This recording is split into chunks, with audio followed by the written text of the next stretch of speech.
With the Butt Kicker Gamer 2, what you see and what you hear is what you feel. Butt Kicker. The future is feeling.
Bright Light City, gonna set my soul on fire.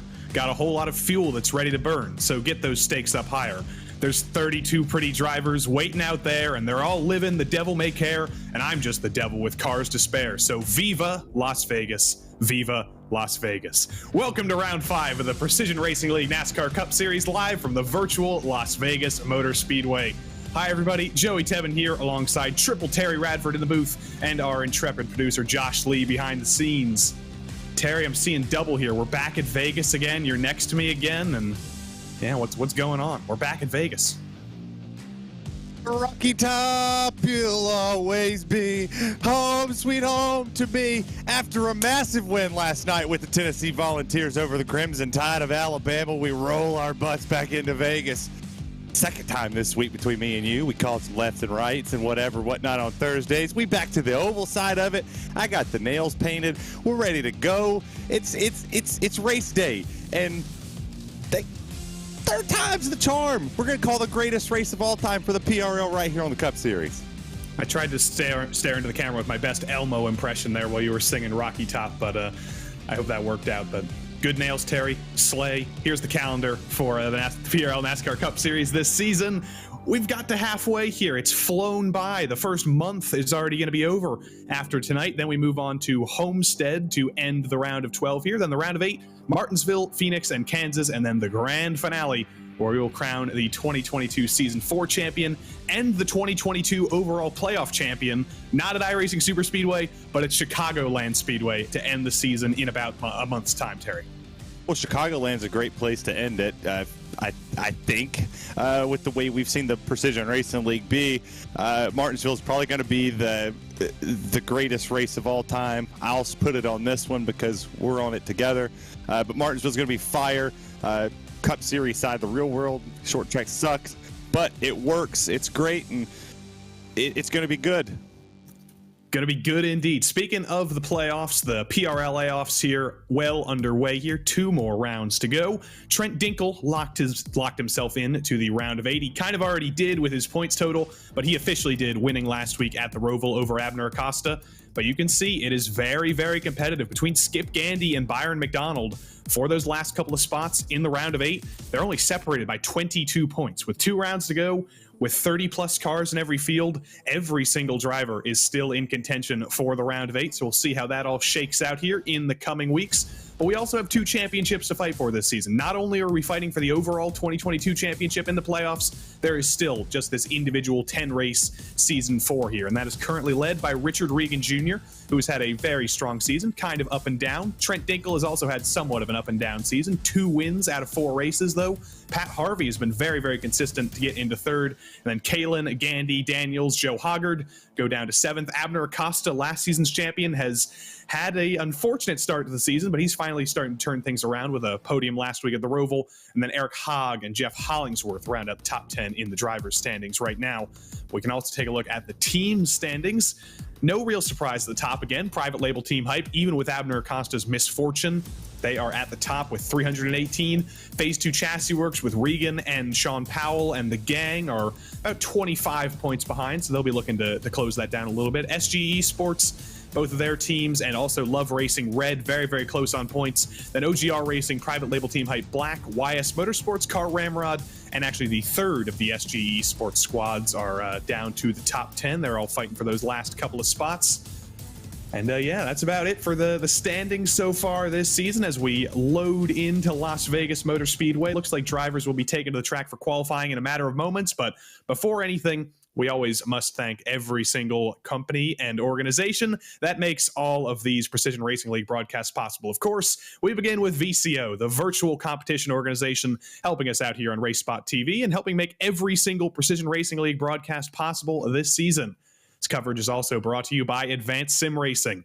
Owned and operated by passionate sim racers, Advanced Sim Racing designs and builds the sturdiest and most durable aluminum profile racing simulation cockpits available in the market today. All PRL members also get a 5% discount on ASR products using the Precision5 coupon code. This coverage is also brought to you by Racebox Sim Racing. Racebox offers mid and high-end button boxes for sim racing enthusiasts, from the casual gamer up to the most meticulous sim racing driver. Competitively priced and carefully handcrafted, Racebox Sim Racing's button boxes are an enjoyable addition to any sim racing setup. Visit raceboxsimracing.com and get a 5% discount, also using the Precision5 coupon code. And from Racebox to RaceLab apps, RaceLab helps you to improve your driving skills. With modern overlays, race statistics, and native VR integration, you can get the best out of iRacing. Start using it now for free at racelab.app. This coverage is also proudly brought to you by the Butt Kicker. Butt Kicker products provide an incredible immersion and realism to every game. Feel every nuance and truly put yourself in the driver's seat with the Butt Kicker. And last but not least, as always, Ninja Trader. Ready to compete against the financial markets? Of course you are. Supporting over 60,000 users across the globe, Ninja Trader provides award-winning trading software and brokerage services. Ninja Trader is always free to use for advanced charting, backtesting, and trade simulation. Visit ninjatrader.com to get started with a risk-free trading simulator and start tracking your performance. About 2 minutes 50 left to go here in qualifying, almost to halfway, and we can begin tracking some performance here at Las Vegas Motor Speedway. No surprise right now. I see Trent Dinkle at the top of my timesheets, the current runner-up in the championship, 2 wins on the season, and he's looking pretty good in qualifying for the moment, but still a lot of big names who have yet to qualify. Yeah, it's super crazy. You literally messaged me this evening when I said, hey, make sure we're at Vegas, that this is the show I'll catch into, and you said, just in case you haven't been to one of these shows or heard it, look out for the 9. Trent Dinkle, the guy that's the main one to look at here. And Tyler Justice was not far off right there in qualifying. They've really separated themselves from Sean Powell and Richard Regan Jr.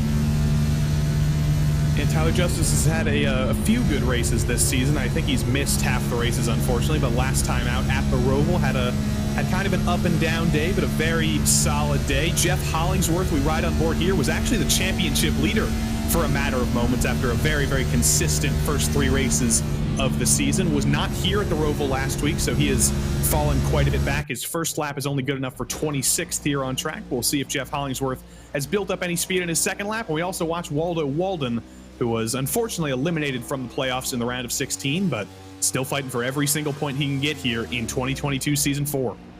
Yeah, and track position is going to be really key. I mean, everybody who watched the Cup race earlier this afternoon, it's going to come down to where you're at track position-wise. If you had the race lead it took a little bit to pass you. You kind of made the person behind you work for it. The air was taken off their nose, really made them tight through the center, made them tight off exit. So whatever these drivers can do here in qualifying, regardless of if it's building the momentum on the outside or just planting that thing down on the bottom, whatever makes it stick the best, as Lou Christian right here, he puts himself P5, not too shabby in the first part of this. Very, very solid lap for the SGE Octane driver, Lou Christian. He's really turned it up lately in qualifying on the road course of the Roval last week. He was great, puts it P5 here at Las Vegas. Josh Conker, a driver we expect to see much higher, pulls a 13th out of the bag here, and I think that was actually his second lap. So kind of a disappointing qualifying for private label team hype. Of course, Trent Dinkel's on pole. That's not disappointing. But Abner Acosta in 8th, that's not really where we're used to seeing him. And Josh Conker down in 13th, that's not where we're used to seeing him either. Yeah, this track honestly brings out a little bit of the best and a little bit of the worst of you, because it's a different track to kind of put a handle on. Bumps at the bottom of the track. The middle of the track has very distinctive grooves. So if you get out of the groove just a tad bit, you'll slide up and push up into the wall. If you run the outside, you're within a razor's edge of knocking the wall down. So 3 distinctive grooves, and all 3 could put you in some trouble by the end of this race. Time to look at the grid. Of course, no surprises up front. Trent Dinkel on pole for the 3rd time in 5 races this season is on pole over Tyler Justice. Sean Powell, Tyler's teammate, will be 3rd, and Richard Regan Jr. makes it Phase 2 Chassis Works 2, 3, 4 on the grid.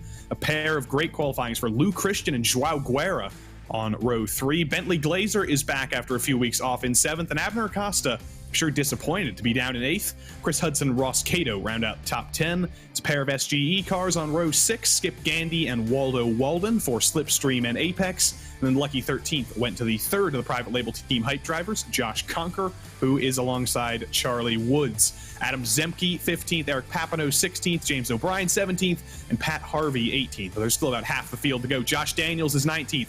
Mark Kalin down in 20th. Jose the Funky Colt Medina starts alongside Paul Crumry. Eric Hogg is 23rd, and Jeff Hollingsworth, I'm sure disappointed, with 24th. 25th went to Byron McDonald alongside Byron Johnson. It's double Byron on row 13.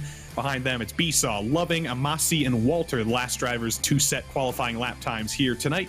Charles Sumner did not qualify, but that was by his own volition, as did Mike Witt, and Joe Hoggard and Richard Smith were both disallowed from qualifying because of penalties from previous weeks. Matthew Long and Tim Collier also had penalties in qualifying, but they are not here this week, so they will have to serve those penalties in the coming weeks. But we watched our Zoom perspectives here.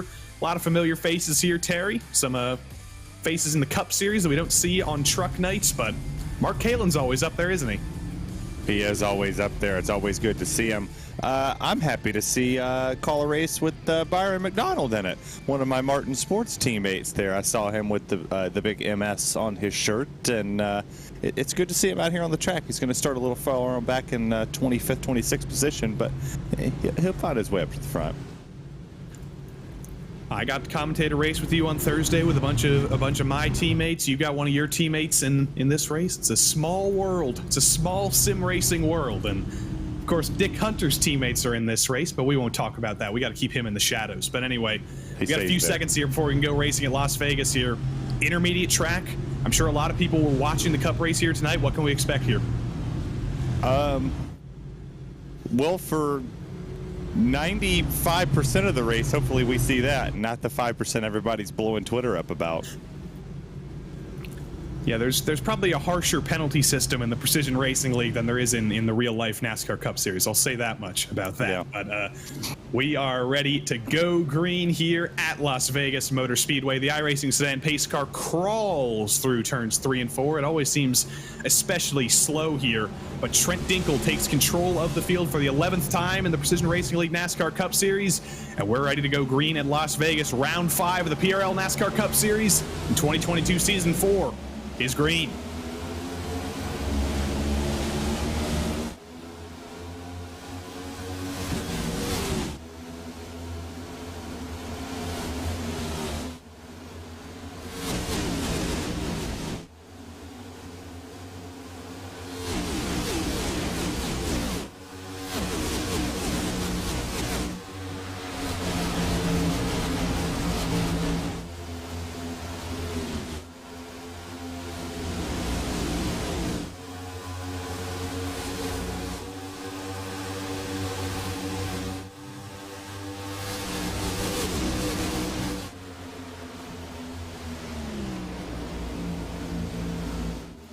I got cursed on saying this on Wednesday, Terry, but clean and green for the first 1.5 laps here at Las Vegas. Trent Dinkel still in control of the field over Tyler Justice. We've already kind of single filed out back to about 10th with Skip Gandy and Abner Acosta, but I think I see Joao Guerra, who's kind of been forced up to the high line, and he's just getting swallowed up there.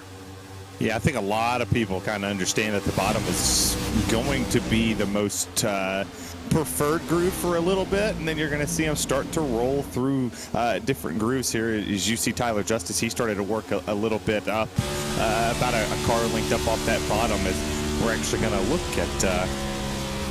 at our guy. It's Trent Dinkel there leading this race, and he's got a real focusy face. Like I think he's will he smile for us? Oh, Trent, he absolutely will, especially later on in the race when we're probably talking to him at the end of the race. Trent's always got some smiles for us, some emotions. Looks like something crazy is happening. Joao Guerra is actually making up positions on the high line. There must have been a little bit of a checkup, I think, on the bottom lane while we were focused on Trent Dinkel's face, and Joao Guerra is passing his way to third. He's passed his way to second. He might be destroying the tires on that car, but it's pretty spectacular. Joao Guerra is moving around the outside up to second. Well, there was a massive checkup on the bottom. Tyler Justice caught the apron, and I thought I saw it. Couldn't recognize the car, but our wonderful behind-the-scenes guy, he caught it. And yet Tyler Justice catches off of 4, kind of catches that apron part that we saw in the truck series on Wednesday night, where you'll come off the exit and you'll kind of be straddling that white line. He caught it a little bit, bobbled, and then the whole bottom lane just checked up, and, well, John said, hey, I'll take it on the outside. Looks like a few drivers are getting very, very aggressive here in the early stages. Waldo Walden, another driver who's really committed to the outside. It's kind of remarkable. No offense to Joao Guerra and Waldo Walden, but these are not drivers who every week we normally expect to see fighting for the lead in these early stages of the race, and they are both being very, very aggressive. They clearly see some value in track position. Joao Guerra around the outside of Trent Dinkel. The move's not going to work just yet in turn 3, but Joao Guerra is going for the lead here. Sometimes you have to be aggressive. I talked about it when we opened the show. Is track position is going to be key. It's not going to. Obviously it's going to be who has the faster car. But if you trap a car behind you and you make them sit there and work and work and work and work and work to get past you, that's destroying their tires. It's not going to do anything to yours because you're just out there on cruise control.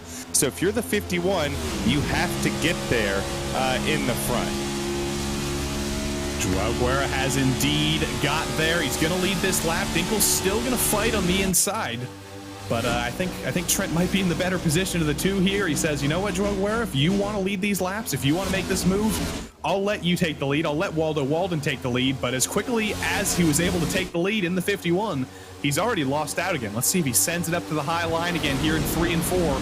It's been his optimal place, and no, he's actually going to back off a little bit. He's going to attempt to make the move, but he wasn't able to build up any momentum there, while Waldo Walden has cleared Richard Regan Jr. for third. Yeah, and Walden, he did a good job. He got the run on the outside, and then he sweeped it back down, trying to catch Guerrera down on the bottom, and he'll try to make this work. But you hear the extra lift there. He can't get on the gas. He can't go up the racetrack. If he gets onto his door, he gets on the gas soon. He bottoms out, gets into the side of the 51. But the air off of the leader of Trent Dinkel, that's kind of what's going to affect where this move's going to come from, because you see 3 distinctive lines, bottom, middle, high lane, all coming to fruition as here comes Glazer to the outside in the 4. And good to see Bentley Glazer back. Was a real star in the opening races of this season with over 14 years of iRacing experience, if we calculated correctly. Trying his hand at the Precision Racing League this season, was out for the last couple of weeks, but we thought he would be a real championship contender, and that might still not be over. He only missed 2 weeks. You do get 1 drop week, so if he can keep his good form up for the entire season, he might be able to make up for a little bit of lost time, and he is running a 3rd groove, even higher than Joao Guerra up there. Doesn't really find any room up there, though. Doesn't find any position on Joao Guerra. Waldo Walden is still trying to peek to the inside of Guerra. They're fighting harder for 3rd than they are for the lead, and Trent Dinkel looks to be very happy about that fact, because he's kind of streaking away while they run almost 3 wide. Yeah, this track brings a whole lot out of drivers, because it gives you an opportunity to play a little defense here. You can run whatever line, but you have to force the person around you. As I believe that's Walden. He got loose there off the exit of the corner. He's going to go into the grass, actually, and now he's going to go all the way back to the back here. Pushed it a little too hard off the exit of the corner, and he paid for it tremendously there, as he's still slow trying to catch his momentum back up. Are we going to start seeing similar things to that happen to Joao Guerra and Glazer and some of those other drivers who have been aggressive? Have they been overcooking their stuff a little bit too early? Before we can answer that question, let's take a look at what actually happened to Waldo. And there it is, off of turn 4. It's a good save, but there was almost no saving it. Yeah, once it snaps like that, these next-gen cars have kind of proven themselves that you're either going to overcorrect or just be perfect, and that was perfect. If he snapped the wheel to the right a little harder trying to catch it back, he was probably going to go into the wall and take half this field out. But he was very patient. He was very cautious, just stayed at the bottom. No harm, no foul. But you talked about the 51 and the 4. That might be an opportunity that they're going to end up slipping and sliding if they continuously fight side by side 3 wide pairs. We're back here. There was a massive hornet's nest with Sean Powell and this whole group. A lot of these drivers here, they're just hoping to get out of this. And as somewhat predicted, Joao Guerra is starting to fall just a little bit. He had a lot of speed on the short run here, but I think he was getting a little bit too aggressive too early, and he's starting to fall back. He's already down in 6th. You just saw in the background, I think that was Ross Cato or Eric Hogg. It was Eric Hogg trying to send it 3 wide into turn 3. Backed out of it, but Cato and Hollingsworth and Skip Gandy and James O'Brien, talk about a hornet's nest. We're almost 3 wide coming down the front straight this time. We are 3 wide coming down the front straight this time. Hey, I know that name. That Ross Cato guy runs an RSR on Monday. This is a good little practice for him here. You know Eric Papineau, too. Yeah, Eric Papineau as well runs in that league.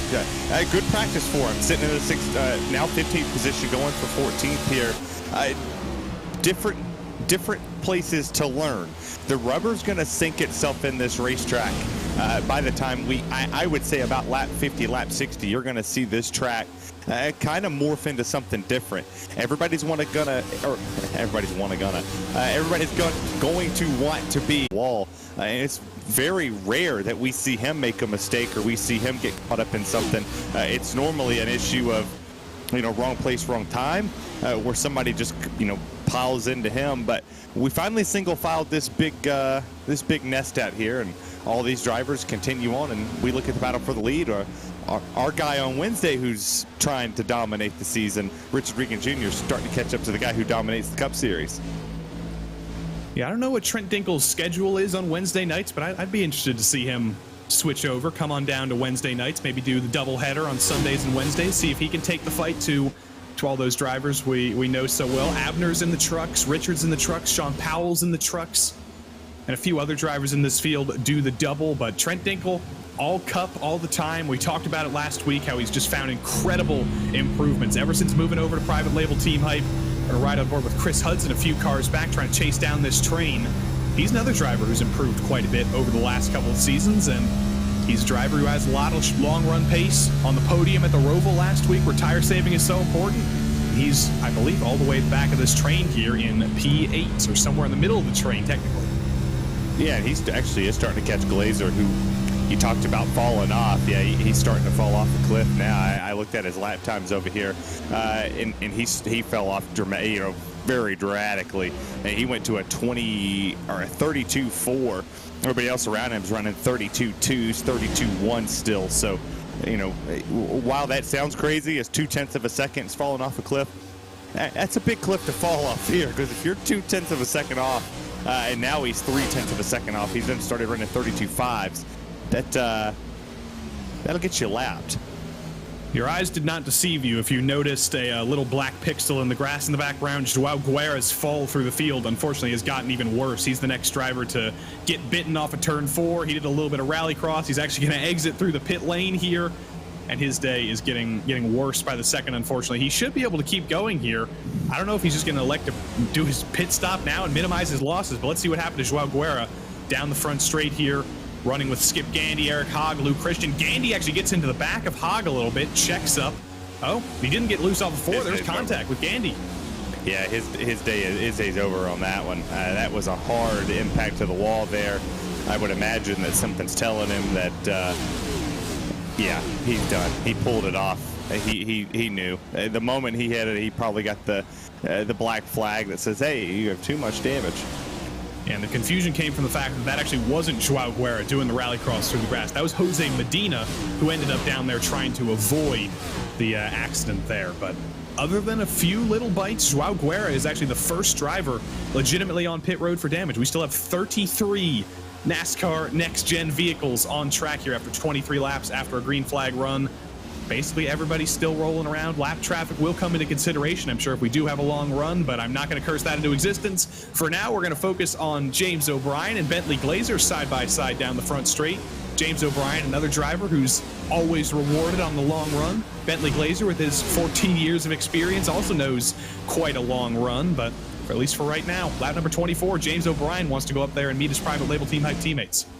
Yeah, I think the next-gen car kind of throws some people into a whirlwind, because we saw Glazer. He drove up there, was sitting in third, and we thought, man, that's going to be a great run. You know, he was on the outside, put it all the way up against the wall, and was really making the outside churn. And now, you know, he got passed by Hudson. He got passed by O'Brien. And Ross Cato's starting to catch him here. We take a look back here at this battle that's going on. There's Three Machine. He's gotten around. That would be Mark Kalin.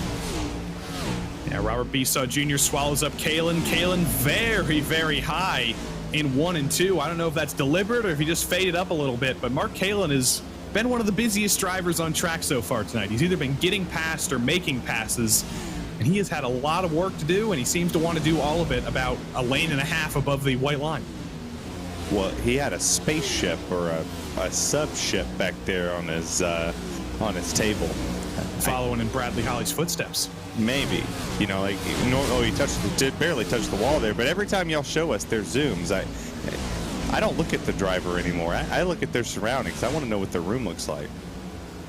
And there is still an offer on the table for somebody to just set up their camera in a completely unrelated room, so if anybody's thinking about that, we'll see if that comes up on Wednesday night. Don't give them any ideas, I guess. Up front, Abner Acosta and Tyler Justice are having quite a battle here for second, letting Trent Dinkle get away.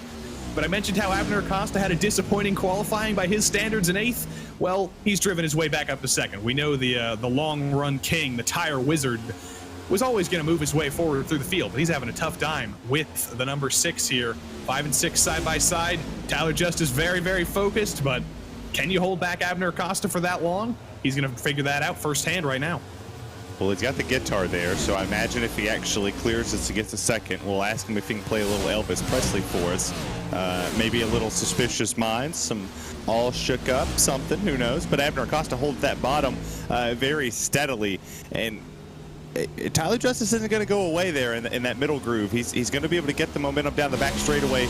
He'll almost cleared Abner there before they come into 3, but the private label team hype driver in the 5 machine, he's not going to stop either. Now he gets passed on the outside. Tyler Justice back clear of Abner Acosta. Sean Powell, Richard Regan Jr., Tyler Justice's 2 teammates, a little bit further back. Richard Regan Jr. has probably been the struggliest of the most, if that's a word. If it isn't, I just invented it. But he's been falling back. Powell and Justice have both been moving forward, and now they set their sights on Trent Dinkle, who's driven off into the distance just a little bit. He has driven in the distance, but you look at the fastest lap time so far of this race. Well, you got to go all the way back to Chris Hudson. Joshua Daniels ran a 30.94. He's very fast, and you got Brian McDonald with a 30.93. So a lot of these drivers kind of fast in the draft, but what are they going to be like in the lead? What can they be like with the nose hitting their bumper?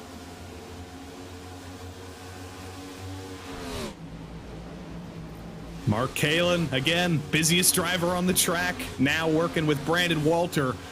Mark Kalin's been getting so close to the walls. We saw him clip the wall on the front straight, which was somewhat confusing, almost clipping the wall on the exit of turn 2 as well. Shows us that he's really extending this track, and I saw a couple little wiggles there that he had to correct. Again, a wiggle through turn 4. At Texas, I believe last season, we dubbed turn 4 Kalin Corner, because off the transition every single lap, he was getting these huge wiggles. And at a somewhat different track at Las Vegas, a little bit flatter, he seems to be having the same problem as we get into the sort of mid-stage of the run. I think maybe he's getting on the gas too quick, or he burnt the rears up, but he gets off of 2 very nicely. But we'll see here in 4. he's been wiggling quite a bit here lately. He goes to the bottom this time. He'll get back on the throttle.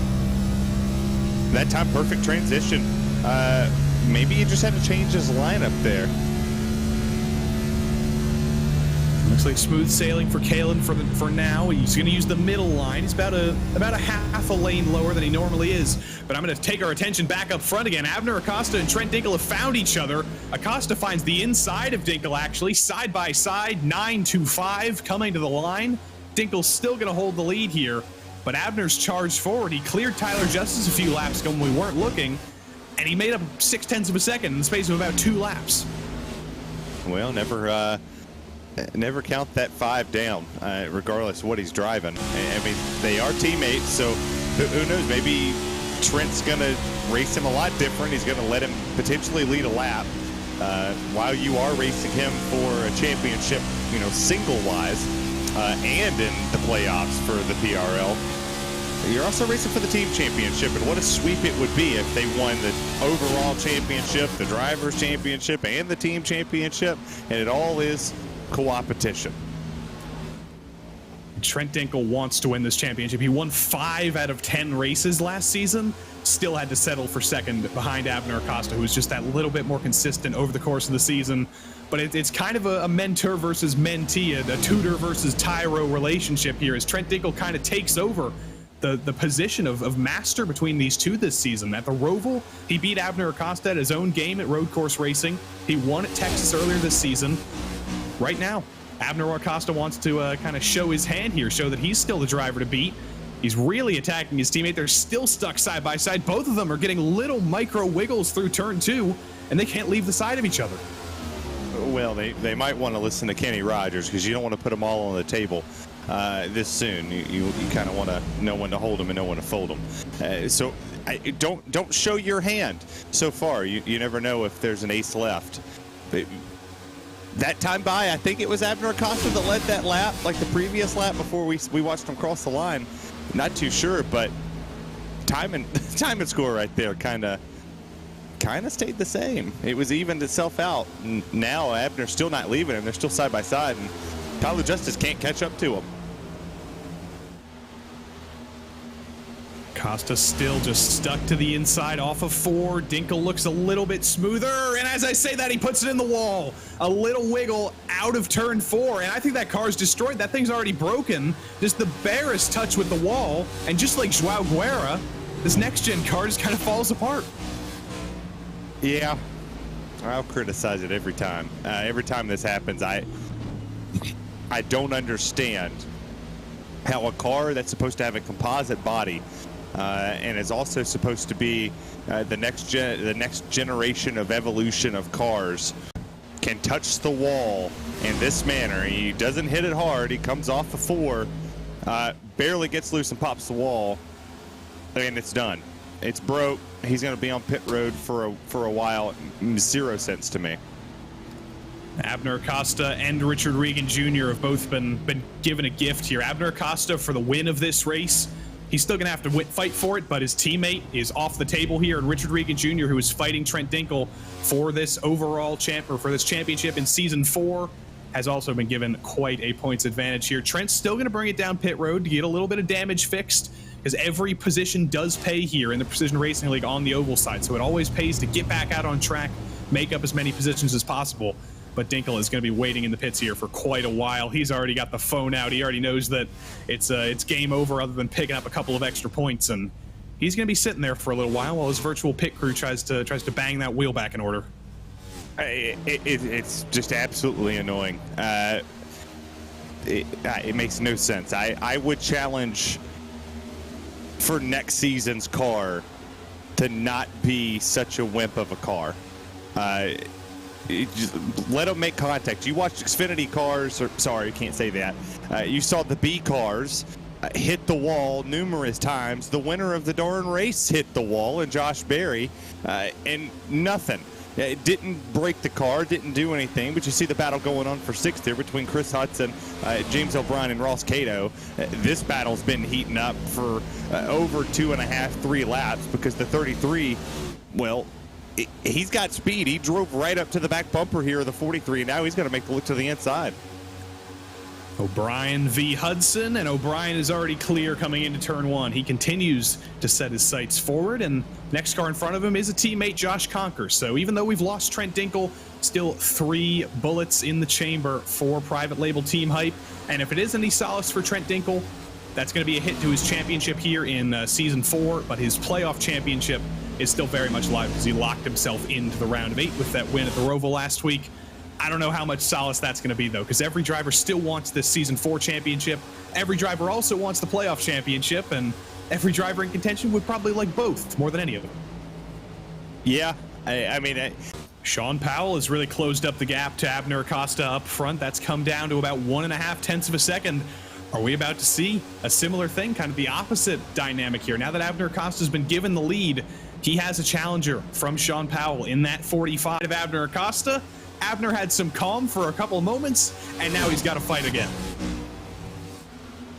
Yeah, Sean Powell, lap time-wise, has been one of the fastest drivers on the racetrack. He has not been the fastest. I don't want to give him that credit. But I will say between him and Tyler Justice, it's been a toss-up on what lap they're going to take. One lap it'll be Tyler, one lap it'll be Sean. But the bottom, I don't think, is going to be the way that Sean Powell's going to make this move. I would have imagined him going to the middle and making this pass and forcing Abner Acosta to work, you know, a little bit more. As he said that, Abner gets a little loose and Sean Powell throws it in there. That's that Powell power to the lead, and kind of an unintentional slide job there, and he's clear of Abner Acosta, who can't even recover. He almost ended up in the back of Sean Powell on that recovery, but you think he's probably content here to just ride in second for a little bit if pit stops are going to be kicking off in about 5 laps time? I don't think we've seen Abner ever be a, you know, happy to just ride. You know, after last season, I don't know what flipped in the 3 weeks we took off. I think it was 3 weeks. And he just said, hey, I want to win everything. He was blocking in the opening race that we did. They just continue to block. Pit stops have already started to happen. The 8 comes down. We'll see who comes down this lap, but it's starting to come more faster and faster when it comes to pit stops here.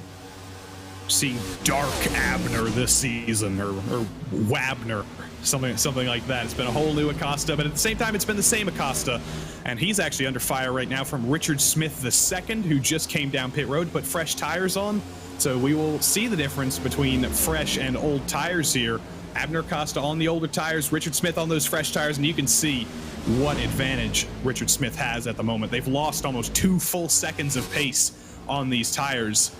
An undercut might be a strategy to go for. It's worked out so many times this season for other drivers, and we already see quite a few drivers on pit road. Mike Witt in the background is heavily damaged, so don't worry about him, but Tom Massey is the first legit lead lap car to come down pit road, as is Robert Besaw Jr., as is Jeff Hollingsworth, as is about the bottom quarter of the field. I hope they don't take this with disrespect when I say it.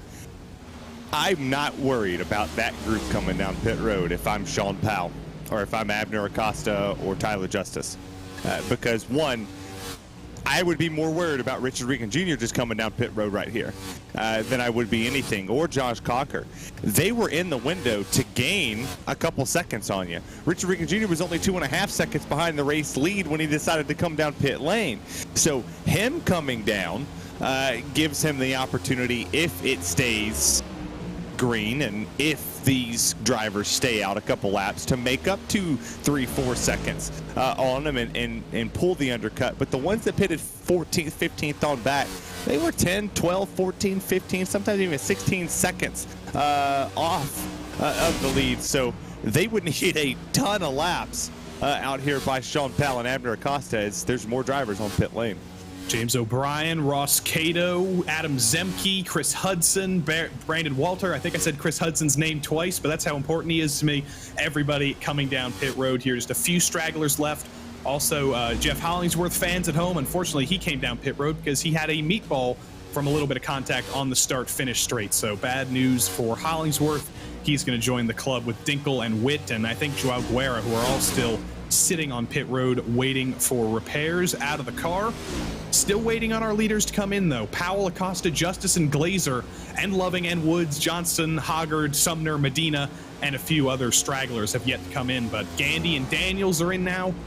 The hard end of this fuel tank is coming soon. It looks like Powell, Acosta, and Justice are still going to stretch this for as long as humanly possible. I think it's a mistake. My strategy's been pretty decent so far in the PRL this season. I'm not batting 1,000, no, but I will pat myself on the back and say that I've had a couple wrong instances. I questioned a couple moves that was made, and it turns out that I was wrong. And you know what? Whatever. It's my job to question it. I get to play devil's advocate every Wednesday and Monday, and get to have fun doing it. But if I'm one of these drivers at the top three, I'll box the top three here. If I'm one of them, I'm on pit road. I don't know why we're still going. You can come down and yes, you're gonna get the speed on the back end, which is cool. Like, take the speed on the back end, but they're taking it here, and you're gonna have to work harder to catch them. And now you're gonna put yourself in a box that if you're on pit road and the caution comes out, what the heck do you do? See, is this the lap that Sean Powell finally comes in? No, and Acosta's waiting too. I'm thinking back to Wednesday night when Abner Acosta was actually the driver who pulled off the undercut in the trucks. He came in about 2 laps earlier. Actually, did he come in 2 laps later? I don't remember how it worked, but either way, the undercut. A lap later, you're right, because the tires came up later on in the run, and he passed the drivers who attempted the undercut because they fell off earlier. So I wonder, is he thinking backwards here? Is he counting back from lap 145 and trying to replicate what he did on Wednesday again here? I think the trucks are easier to pass. Okay, I think the trucks were much easier to get around and to make it because it was more of a drafting track. You had more of a draft effect to the outside to the inside. These things have progressively gotten tighter in the wake of the dirty air. In the face of all of the crap that this next-gen car is, and yes, I did say that the next-gen's a pile of crap, and I mean that, it is. If you get stuck behind a driver in this car, good luck. If you get, especially at this track, anywhere else, I say, okay, whatever, do this. Right? But this track is different. If Richard Regan Jr. gets around you, and okay, yeah, you pitted. They pitted on lap 50. That's 7 laps ago, but still 7 laps down the road, they're 0.8 of a second off of their fastest lap. For James O'Brien, he's only 0.3 of a second slower than his fastest lap, and that's 7 laps on the tires, mind you, as you see right here on the last pit stop lap. The tire doesn't necessarily fall off as quick, but at the end of the day, what do you do if you have to drive through all that traffic? You burn your tires up harder than the other drivers. In this car, it's been proven here. Terry, I'm going to throw you a real softball here, and I want you to knock this one out of the park with a 1-word answer. Are Sean Powell and Abner Acosta trying to go for a 1-stop here and go to lap 72? That would be fun. That's not a 1-word answer. Sorry, no, I don't think they would. There we go. That was what I was waiting for. I just wanted an emphatic no there. I don't think that's physically possible, but it would be kind of incredible to see if they can pull it off. But I'm actually kind of worried for Powell and Acosta right now as these tires start to wear extremely. You can see Abner Acosta's lost a ton of time here. He's almost a full 1.5 seconds behind Powell now. He's actually in the clutches of Tyler Justice, and Powell's been getting super wiggly on the exit of every one of these corners. Off of turn 2, there's a huge slide as Joe Hoggard tries to get by, as Byron Johnson tries to get by. If he wants to come down pit road this time, he can't, because he's got a bunch of cars to his inside. Charles Sumner is going to be next on the scene. Around the outside goes the 15. Sean Powell's getting swallowed up here. Abner Acosta's on pit road. It honestly just worked perfect. It worked right into Abner Acosta's hands. And while I think he's going to be mired in some traffic because he already got unlapped. All the drivers that pitted that was in an area, the same area code as these drivers, they unlapped themselves. I mean, you saw all the way down to the 81 of Byron Johnson. He unlapped himself, and Sean Powell still stays on the racetrack knowing that Abner pitted, and now we're waiting on top 3 to come down. And you can already see the merge. Abner Acosta isn't even back out on track yet. Regan's past him, O'Brien's past him, Conker, Cato, Hudson, Glazer, Hogg, Besaw. Everybody talk about pop music. They're all getting by Abner Acosta here. They've all jumped him. This extended strategy, it might work out at the end of the race. He might be going for the shortest possible stint, about 20 laps, so I'm doing my math correctly. To the end of the race, we do go green all the way, but he is on struggle street right now. Justice was in 1 lap before Sean Powell's in, but is he going to be able to get it slowed down in time to actually make it on pit road? We missed his entry. Did he get it slowed down in time? Because that was a pretty late turn in, and he was flailing around a little bit.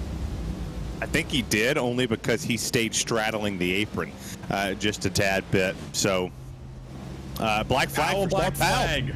Sean Powell did not get it slowed down, and that is going to be Sean Powell's race done, essentially. He's going to have to sit in the pits here for about 30 seconds. Actually, he's going to serve a drive-through once he leaves the pits here. He's going to take his tires and fuel, and that's Sean Powell's race for the win over, basically. Well, I guess it all depends on what the penalty was. If it was speeding, if it's speeding, his tail's going to sit on pit road like he is right now. Jack dropped. He ain't waiting on fuel. He's waiting on a 30-second hold. He'll sit there for a good bit. He was 65 to 67 miles per hour at the entry. That's old tires, Joey. That's kind of why part of the reason I was a little curious of the call, because you don't stop on a dime in this thing. The trucks, you could get away with it. The trucks, you could sit there and do whatever. You can drive through traffic. It was a much different race. I think these are fun to drive. I think they're good for the service. They're good on iRacing. But all in general, they're cheeks. As you see the battle for second between the 54 and the 33s here. Pair of teammates for private label team hype, technically on 2 separate private label team hype squads, but somehow I don't think they care about that distinction right now, with Cato and Hudson and Glazer and the whole rest of the gang behind. Abner Acosta's already starting his drive from the field. He is on 12-lap younger tires than anybody else around him, even older in cases of Besaw and Hogg and a few others. So he will have a drive through the field here, but you can see how much time he's lost. The race leader before that pit cycle, or the second place driver before that pit cycle rather, is now 10 seconds behind the lead. 9 seconds now as he moves his way forward. Okay, and if you caught when you started talking, he was at 9.7 seconds was what the gap was. He got it down to 9 when you got mid-sentence. Before you ended, he dropped back down, but now he gained it back up because he cleared. The issue with the strategy is not that I don't think Abner Acosta can make the strategy work. The issue with the strategy is now he's got to drive through this field, which in this car, with the way the air has kind of been affecting the car, it's really been making them bottom out. If you change lanes too quick, if a driver shifts in front of you, it tends to make the car completely uncontrollable. And so now he's got to come through this whole field. He has to drive 2.5 seconds up to catch Hag in the 89. Well, then he's got to drive 8 or now 7.5 more seconds to catch Richard Regan Jr. By the time he gets back to Richard Regan Jr., they could potentially be pitting again. And then he goes back on this cycle again, and then he's going to have to see how many laps it takes him to get back to that lead. Yeah, that's what I'm thinking about with this strategy at the end. If he does like 2 62-lap stints, he's only going to have, what, 20, 23 laps in that final stint to make up all that track position again. And I don't know if that's going to be enough time to pass your way through 10 cars on track, but we'll see here for Abner Acosta where he is around lap like 85 or so. That'll tell us if he can make his way through the field in that short of an amount of time, but he's stagnated just a little bit as he's gotten by Josh Daniels. He's still moving forward, but it's going to get more difficult and more difficult and more difficult to pass as he moves his way forward through the field and gets into, frankly, faster cars. Well, we're not much of mathematicians here at RaceSpot. I don't know about Hugo and them. They're much smarter than I would say we are here. But let's look at his lap time for a second. A 31.2. That time he was 0.9 of a second faster than our race leader. If he wanted to do this correctly, math-wise, a second a lap, every lap will put him there. He's been 0.8 of a second, but look at him. He's catching a driver at a higher rate, and then he changes lanes. So scrub some tires off there. You see his fast lap times, how he's kind of just been rolling it. That time by ran a 31.7. 0.4 or 0.3 of a second faster than the leader. That's not going to catch the leader. Not over a long period of time. You can't. Whoa, James O'Brien. Sorry, Terry, but there was a huge moment off of 2. An incredible save for James O'Brien, I think, but he was all the way down to the white line. He was almost onto the apron. That was a huge save that he had to make there. Yeah, look at. There's Cato. He's trying to catch up to him to put himself in the second place position. You still see side by side behind him. They kind of settled there. What do you normally call it? A kerfuffle or whatever? I don't know. A kerfluffle? Kerfluffle, yeah. That's a DJ Clarkism. There you go. Yeah, I gotcha. We're in this together. I thought about having a rap name myself. MC Mullet. No? I'm thinking about it. I'm letting it process in my mind. I'm mulling it over. I'm also focused on James O'Brien because there's some little micro wheel movements. Nicholas Hunter has been riding on board with him, watching his wheel movements, and that's what caused that little mistake at turn 2. He's almost going to do it again. He's getting out of line again. The pressure from Ross Cato might be getting to him here. That's normally how passes go here. You get to the back bumper of somebody, you make them think, you make them overthink it, and then they move. And that time Ross Cato got right up behind him, and now you got Glazer, who, by the way, we were talking about him not too long ago having just a short run car. He finds himself back in the thick of things. He puts himself P3, and maybe the second half of this race he's going to show up and show out. And look who's on the scene. It's old Abner Acosta. He's going to be up into second here, I think, by the end of this lap, depending on if he can fit through this hole here between Glazer and Cato through turns 3 and 4. He will clear Glazer. Cato's going to open up the door on the bottom, slightly unintentionally. Book Abner Acosta up into second, but now he's got 3.5 seconds to make up to catch Richard Regan Jr. Richard Smith in the foreground rejoins the track and loses it in front of Abner Acosta. He was trying to recover on the grass, and he takes out about 5 cars fighting for the lead, and Acosta doesn't have control of the vehicle anymore, and the caution is out as Charles Sumner, Eric Hogg, all sorts of drivers get collected, and that was not a very good sight to see. Richard Smith was kind of the bane of Abner Acosta's existence in the chicane at the Charlotte Roval last week. That wasn't so much his fault. That one was.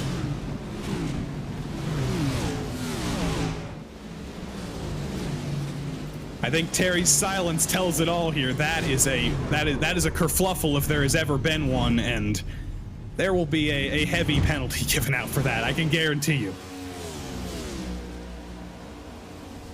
Just a little bit loose off turn 4, doing some rallycross in the tri-oval, and he throttles it up on the grass, where normally we've seen drivers be able to rejoin in a straight line there. He loses it, and Abner Acosta taken out from a solid position here.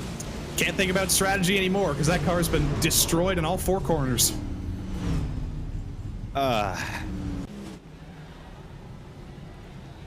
was stupid. I was looking forward to having a long green flag run, maybe all the way to the end, but unfortunately we've split this race in half now. Richard Regan Jr., Bentley Glazer, James O'Brien, now your top 3 is quite a few drivers got wiped out there. Acosta, of course, the headliner there has damage. Eric Hogg was having a strong day. He has damage. I don't think Ross Cato has damage, but he's lost a couple of spots trying to avoid that, and there were a few other strong drivers who were erased there. Now we set our sights forward with about 70 laps to go. This might be good for Sean Powell if there's any solace to take from this. He actually stayed on the lead lap after his penalty. Richard Regan Jr., his teammate, wins the race off pit road. I can't necessarily wrap my mind or brain, and I try to catch my composure because the last time we called a race that something was dumb, I set it off the jump, and yeah, I got some positive reactions from it from the drivers that was racing. They sent me messages and said how positive it was. But that was probably one of the most careless moves I've seen from a call, because if you go onto the apron and then you get into the grass, at that moment you become your own person, right? you're not your own person on the racetrack. You have to account for everybody around you. The moment your ass goes off the track and you go into the grass, you cannot, and I'll say this again for people that don't listen or don't want to hear it, you cannot just slam the gas and yank your ass back on the track in front of a field because you think you have it saved. There's 14, 15 feet that's down there below that yellow or that white line to that wall. That wall then becomes your friend. You're accountable for the wall. You're accountable for whatever else. Yanking it back on the track in front of the entire field that's been faster than you all race long isn't the answer. And that was stupid. And I hope there's something that comes out of it. It's just pure recklessness and pure unaccountability for anybody else around you. There will definitely be a review. I'm sure Abner Acosta is probably typing up the protest as we speak right now, as are a few other drivers, and he will likely be suspended for the next race. But hopefully it's a learning opportunity. You know, everybody makes mistakes, so there's always an opportunity to learn from your mistakes, to redeem yourself, and to come back a better driver. And hopefully that is what happens to some of the drivers involved, or one of the drivers involved in that incident. Do need to focus back in here on the race that is still alive. Steve Loving actually stayed out under that caution. He's on a 15-lap stint on those tires. He was one of the drivers who went as late on that run as Powell did, as Acosta did, as a few others. He's in the lead of this race right now, so he's going to stay out on track with 15-lap older tires, ahead of Regan, ahead of Conker, and ahead of a few others. But what do you think Steve Loving is thinking right now with those 16-lap older tires? Is he just trying to even out these last two stints? To be honest with you, I think it's smart. To go back to reality for a second and get off my high horse, that's probably one of the smartest moves of the race. He's going to lose some spots, but if you're Steve Loving in this position, that's smart, because we didn't see a caution in the first 70-plus laps. Well, now he stays out. We get a caution 5, 10 laps down the road. He falls 3 or 4 positions out, and he comes out and pits. Everybody else is going to stay out. He looks like the smartest man. He's going to come driving through like Acosta. Ready to get schmovin' here again at Las Vegas Motor Speedway. High drama in the middle of the race, but we will restart here with Steve Loving on the bottom lane on those older tires. Hopefully he doesn't get loose in front of the field.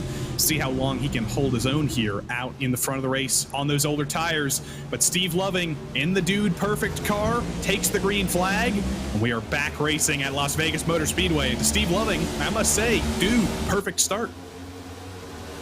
Was absolutely perfect. I mean, he's doing what he needs to do. I would think that he's one of the smartest minds, because even in the Truck Series, he had a mediocre first season with us, but his second season, he's really come on, put himself in a position to run well, and he knows he's going to lose some spots here. I mean, he's got common sense. He'll go up there to the third lane. He's going to let everybody else burn their stuff up, and he's going to wait for the caution. 3 wide between Acosta and Loving and Conker. They sort that out. Richard Regan Jr. in the Baloney pink car takes the lead. That's not an insult, by the way. Baloney is a perfectly acceptable product, and the caution is back out as soon as it went away. I believe it's at the back of the field. Ross Cato is around in turn 2. Did not see what happened to him, but a day that's been bad for Ross Cato, unfortunately. Let's see how it got even worse. That's Byron McDonald behind him in the 8. Mark Kalin ahead in the number 62. Did Ross get any help, or did he just lose it a little bit? 3 wide ahead of him. Let's see what happened in turn 2. Kalin actually got hit, and then Cato gets turned. That's a checkup right there, and it's hard here because you're going so fast down that front straightaway that the moment something happens, you see 3 wide right there, they're going to make contact here in a second. Kalin's going to make contact, and then just check up, trying to go down to the bottom. Kind of thought he was clear, didn't work. They continuously wrecked. I mean, the wreck stemmed. 3 cars, 1 car turned again, and this just fell into the 27's hands. Good save by Mark Kalin there to not completely die. And I think he was actually saved by the fact that Charlie Woods and Byron McDonald came together there. he couldn't hit them when he was kind of rejoining there, not on his own volition, because they ended up taking each other out. So we've unfortunately taken out a few more drivers with that incident. Charlie Woods and Byron McDonald, of course, are going to have heavy damage. Ross Cato will likely have to bring it down pit road. There's quite a bit of damage on that car as well. Mark Kalin survives one, though. He's probably had the worst luck of any driver in the Precision Racing League so far this season. In all 4 series he races in, he seems to be getting hit by other people in every single one of them. He still got hit by Waldo Walden there, but it was a good save. It was a good rejoin, which hasn't been the case so far tonight, and he'll get to live on another day. I'm actually surprised that Steve didn't pit there. But the guys who just pitted, it now is going to put us in a conversation with Powell, Glazer. He came down. Eric Papineau came down as well on lap 80. Granted, they can only make it 62 laps of fuel is what we're getting number-wise to us. We're not going to get the green flag again until 63 to go. I'm not too sure if everybody else thinks that maybe they can clutch it and try to make it work, but I would almost put for certain that Powell and Papineau and Glazer are going to try to make it work there. Yeah, some of those drivers really need to go on an alternate strategy to succeed here. Sean Powell put on the back foot by that speeding penalty from the lead. Ross Cato might have a little bit of damage. Jose Medina took a trip through the grass earlier in the race, and Eric Haag as well was collected or had to avoid another earlier incident. It's about 35 minutes to go left on the clock here. Of course, we might end up going to time if we have a couple more cautions, but I think right now, once we restart, we should be plenty good to finish all the laps in this race, all of the 145 scheduled laps. Tyler Justice, interestingly, is running the apron here. There's a few drivers behind who are coming down pit road to refill again, but is Tyler Justice saving a little bit of fuel down there? Yes. Man, this is just going to be tight. Maybe they know it's going to go to time, or maybe they're thinking it's going to go to time, and that's why some of these guys didn't pit. But I hope he saves a ton down there. Seen crazier things happen in the Precision Racing League, saving 7 laps of fuel down in the apron. You know, it's par for the course. We've seen some crazy fuel-saving stuff, but I agree. I don't think he's going to be able to make it to the end, but he's just trying to extend it for as long as possible, and that's one way to get yourself some focus and some broadcast time. Just running a random lane down there, and look at him. He's all on his lonesome. He's experiencing part of Las Vegas that nobody else gets to experience. Well, I actually have a 30th birthday planned to come down to Vegas. I'm close, you know, but not there. I know Knoxville probably felt like Vegas. I know our fearless producer and our fearless RSR owner played a little Rocky Top at the end of their stay down there in Texas. I'm gonna go to Las Vegas once in my life, and it's gonna be to see Penn and Teller, and that's gonna be the only thing I do, and then I'm gonna leave. That's gonna be my whole Vegas trip. I want to go see Reba, or I wanted to see Celine Dion. Newsflash, everybody, I love Celine Dion and Reba McEntire, 2 of my most favoritist women singers of all time. I know every word from the heart.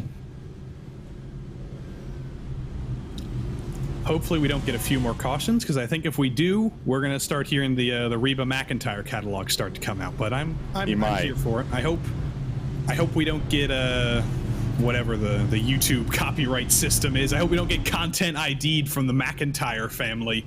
But we'll see what happens. We might have to play with fire. I read the words to Viva Las Vegas earlier to be as least song-like as possible. You also had a Dolly Parton reference. You just don't even know it. You commented 9 to 5. Yeah, as long as you understood. Yeah, good. You should have been here for Bristol in the intro, because we were in Tennessee. I said our producer was Josh Lee. Josh Lee. Josh Lee. Josh Lee. I'm begging of you, please don't take my broadcast position.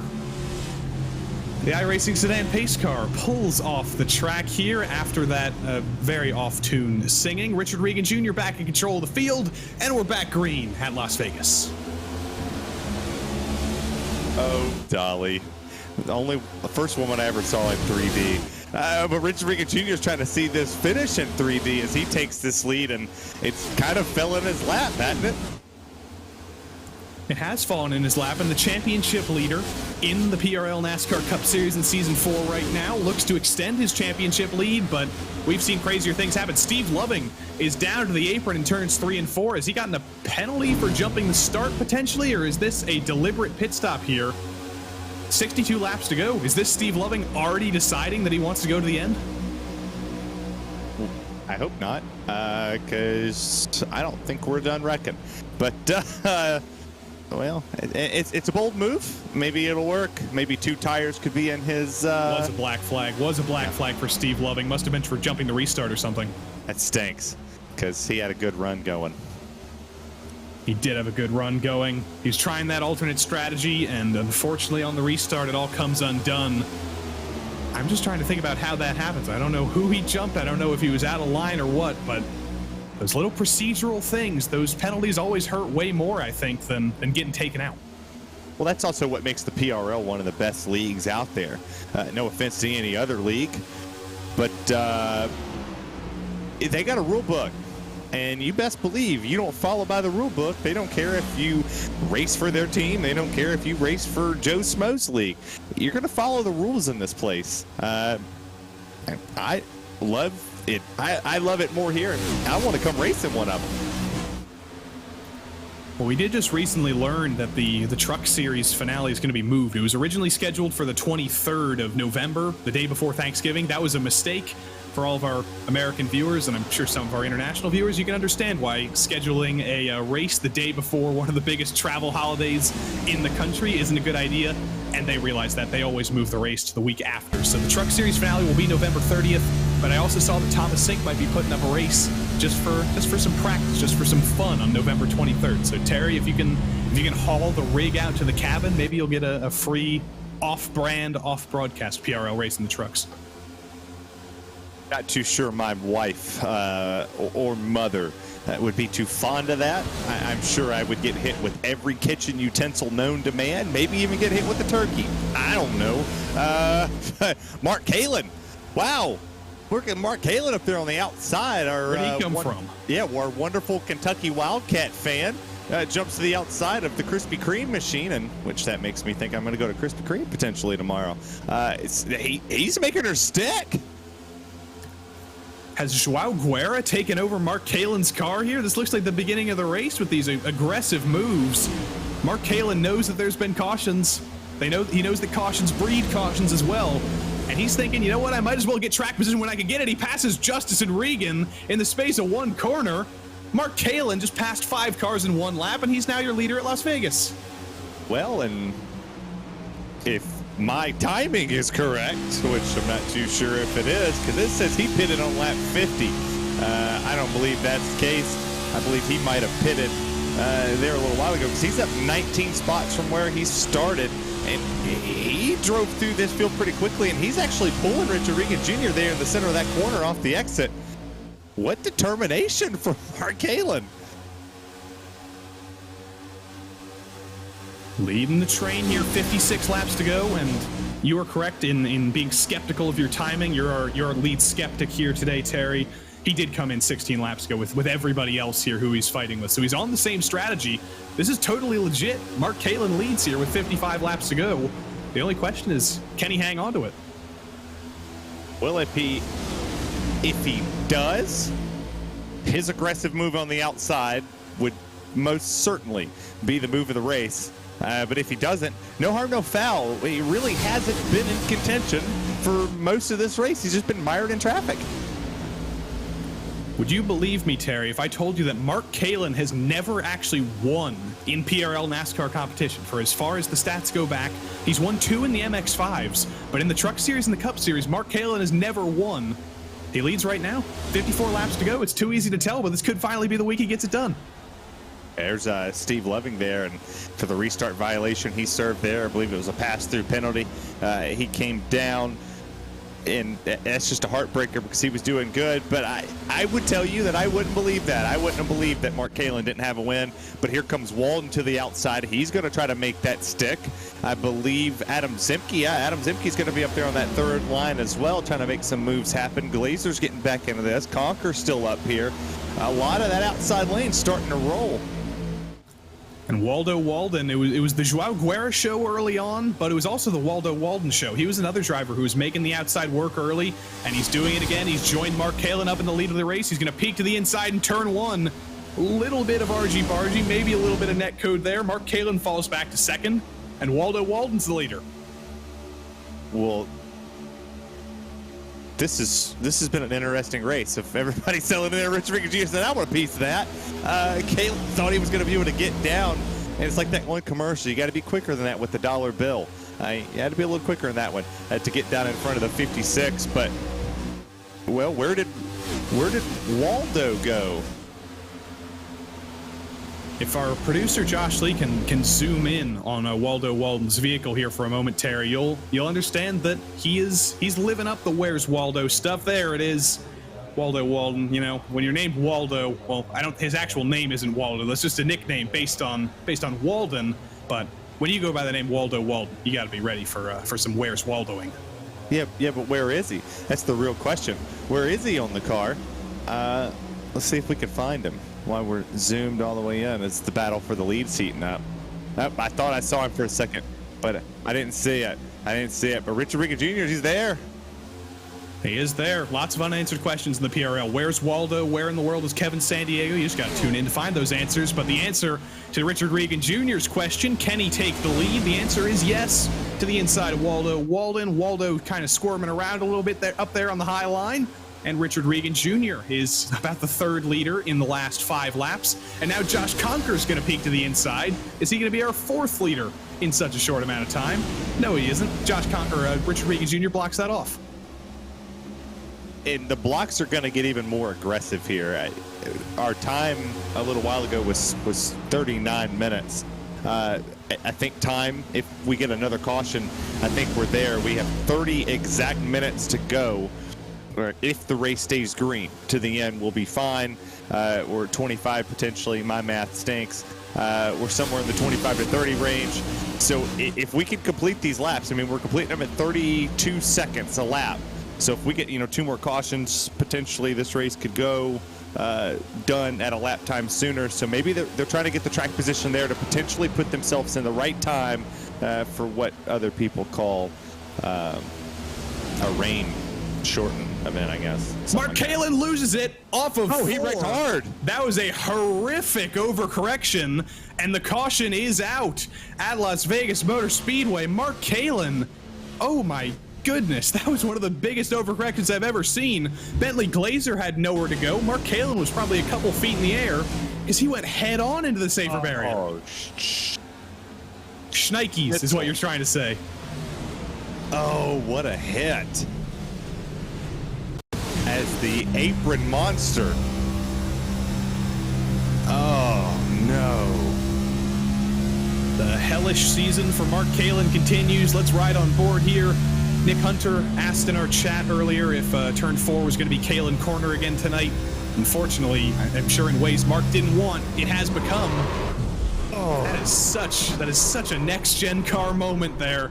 It just snaps out of nowhere, seemingly, but I'm starting to think that's just coming from him being too aggressive there in the opening stints. Well, I mean, the moment he caught the apron, and I mean,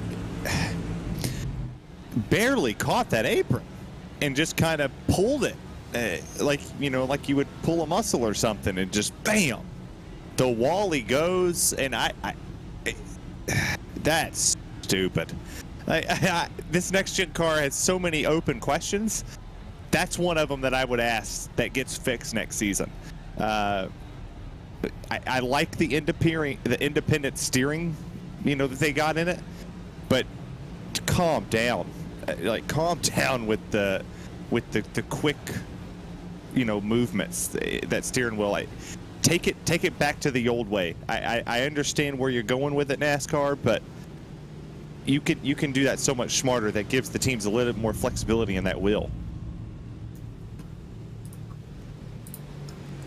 With this caution, we will have to start thinking about time. I'm not sure still if we will go to time. We should restart with about 42 laps to go, and caution laps are about a minute long. So you do the math at home. We will just wait for, you know, official confirmation, official mathematical confirmation here.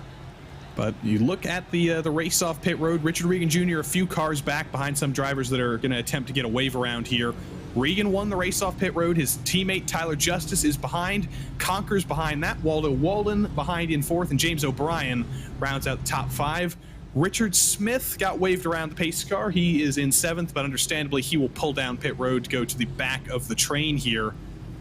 Everybody can make it on fuel now. It's a short run to the end. Even if we don't make it on, we don't make it all the laps to the end, it's still going to be about 40 laps or so to the end of this race.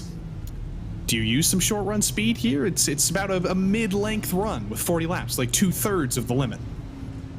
I mean, the gloves are off per se in this. You don't want to put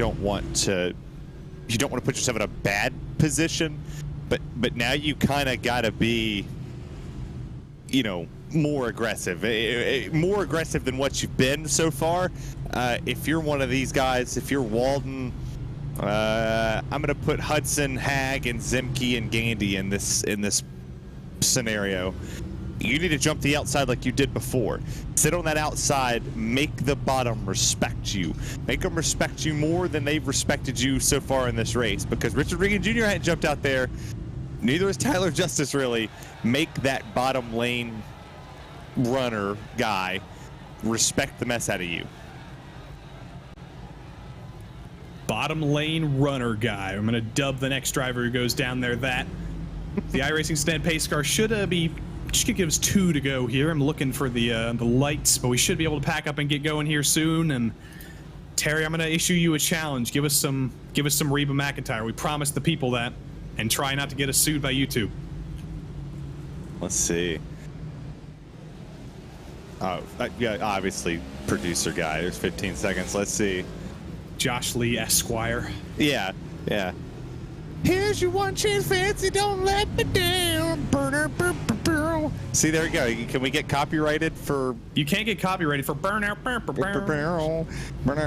I actually put a dress on for Taylor Swift for church one year. I do Tay Fridays at work because I'm a big Taylor Swift fan. I'm pretty sure I have a vinyl back here too. I own all of her music. I say, you know Taylor Swift all too well. That's right. There we go. I mean, I would say that she belongs with me, but I'm sure my wife would kill me. Taylor Swift, of course, you know, a product of Pennsylvania, so you got to have a little bit of state pride there. Good pop music. She was country first. Not anymore. Yeah, the pop stuff's kind of weird. I do like some of her older stuff, but the newer stuff she's got starting to go off the cliff. You want good pop music? Listen to the new 1975 album, Being Funny in a Foreign Language. Not a sponsor, but, you know, we are under caution here. I'm going to plug it. But we are ready to go back green here at Las Vegas Motor Speedway. Richard Regan Jr., Tyler Justice, Phase 2 Chassis Works 1 and 2. We're back racing at Las Vegas. Conker to the inside of Justice. Is he going to be able to build up the momentum on the bottom there? Yes, he is. Conker splits the 2. And he's the bottom runner guy at the time. So it goes down to the bottom, and this race is gonna get hotter than a Blink-182 ticket. See, we'll go music references for a second. I don't know what other artists are from Las Vegas. The only Las Vegan I can think of is Jeopardy champion James Holzhauer, and I haven't been able to work a reference into him for the rest of the. Apparently, Brendan Urie of Panic at the Disco is from Las Vegas, so we'll work in that eventually. There's a little bit of panic up front here because it is a short run.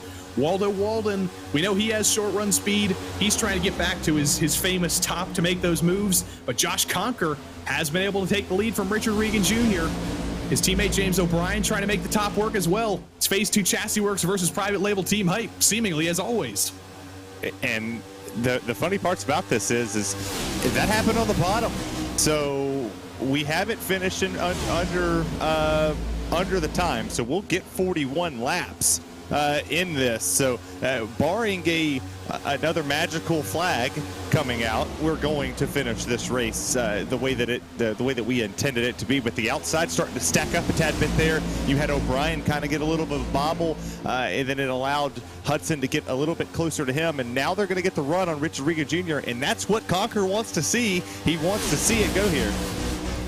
This looks like what Conker's teammate Trent Dinkel was looking at the start of this race, when he was just able to kind of run away while everybody behind was too busy fighting 3 and 4 wide, and you can see the gap expanding while Trent Dinkel tries to peek to the inside, or not Trent Dinkel, Tyler Justice rather, tries to peek to the inside. Can't build the momentum up, but it looks like a pace lap here from about 2nd down to 13th with Josh Daniels.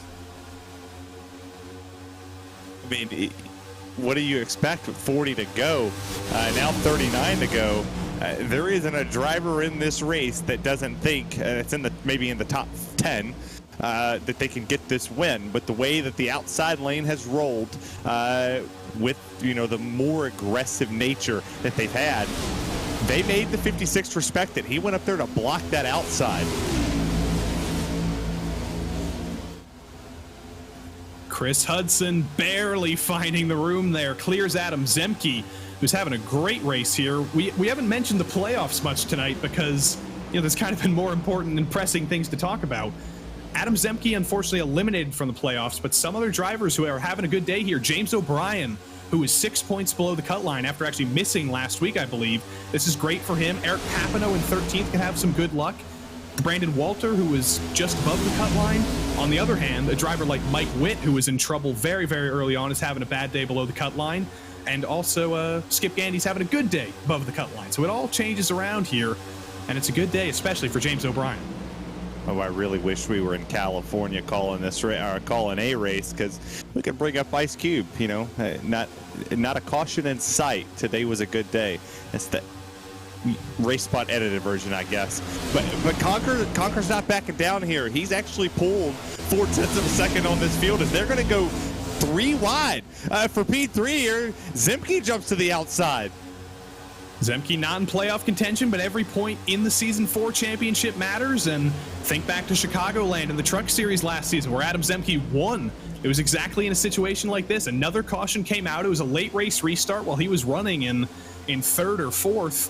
And he was able to win in the trucks at Chicagoland. He's hoping another caution comes out, because I'm not entirely sure if he has the long run speed, but at least in the short run, that cranberry juice car, always a fan, up into 2nd. He gets by Richard Regan Jr. Oh, and I could use a good glass of cranberry juice right now because my kidneys are bumping. These things have been hurting for the past 3 days. It has been miserable. I couldn't even have a nice cold beverage at the end of Tennessee beating Alabama because they hurt so bad. But he jumps to that outside. He's rolling. Here comes, I don't know how to pronounce his name. I'm just going to call him Paul in the 15. Sure. Where did he come from? Where did Paul Crumry come from? We haven't mentioned his name once tonight. I don't know where he's been, and suddenly he's in 3rd. 19 spots up. He jumped there on the outside. I looked up and said, how do you pronounce it? I don't know. You're Paul to me. The 15, doing what he's doing. Look, 12, 13, 19 spots gained. The outside's gone. Adam Zemke to the lead. Passes Josh Conker like a kidney stone. It's a cliche at this point, but Adam Zemke takes the lead. Paul Crumry down to the inside of Conker now. Conker's getting swallowed up, but you have to imagine that's going to happen in reverse in about 15 laps time. I'm not too sure if the pass hurt more than a kidney stone, but it might to Conker. It might have hurt him a lot if he doesn't win this race. But Zemke put one of the fastest lap times on the track with a 31.3 that last time by. He goes this time and puts a 31.52 to a 31.4. Oh, there he goes. He got really loose there. The Paul got loose on the outside there. Goes to the apron, which common sense you would do. He didn't just merge in front of traffic. He gets up and merges safely there on the bottom. And now it's 4 wide. Contact's made. 4 wide. Don't be too hasty about merging safely here. These guys all have to solve this. Crumry and Harvey make contact. Powell is through. They managed to sort that out. I don't know how they did it, but we went 4 wide for the first time tonight. We actually managed to figure it out. All triggered, though, by PK's little moment on the back straight. They're still 4 wide down the back straight. I think that's Lou Christian sending it down to the bottom. Didn't get loose. I'm just looking at my timing, hoping that they all make it through there. And it looks like they did. Yeah, but now if you're hitting on all cylinders up here and you follow this race along, yes, we're 31 laps in, and yes, those two are the leader, Adam Zemke and Conker. But don't look now. If we put our lap times up there, Waldo Walden just laid one of the fastest laps right here of this little stint. It was a 31.46. Everybody else is running 31.6s, 31.7s, and they're tracking the leaders down because they put down 31.7s to everybody else back here who's really starting to make a come up here, just like my rap game. MC Tate coming up here soon.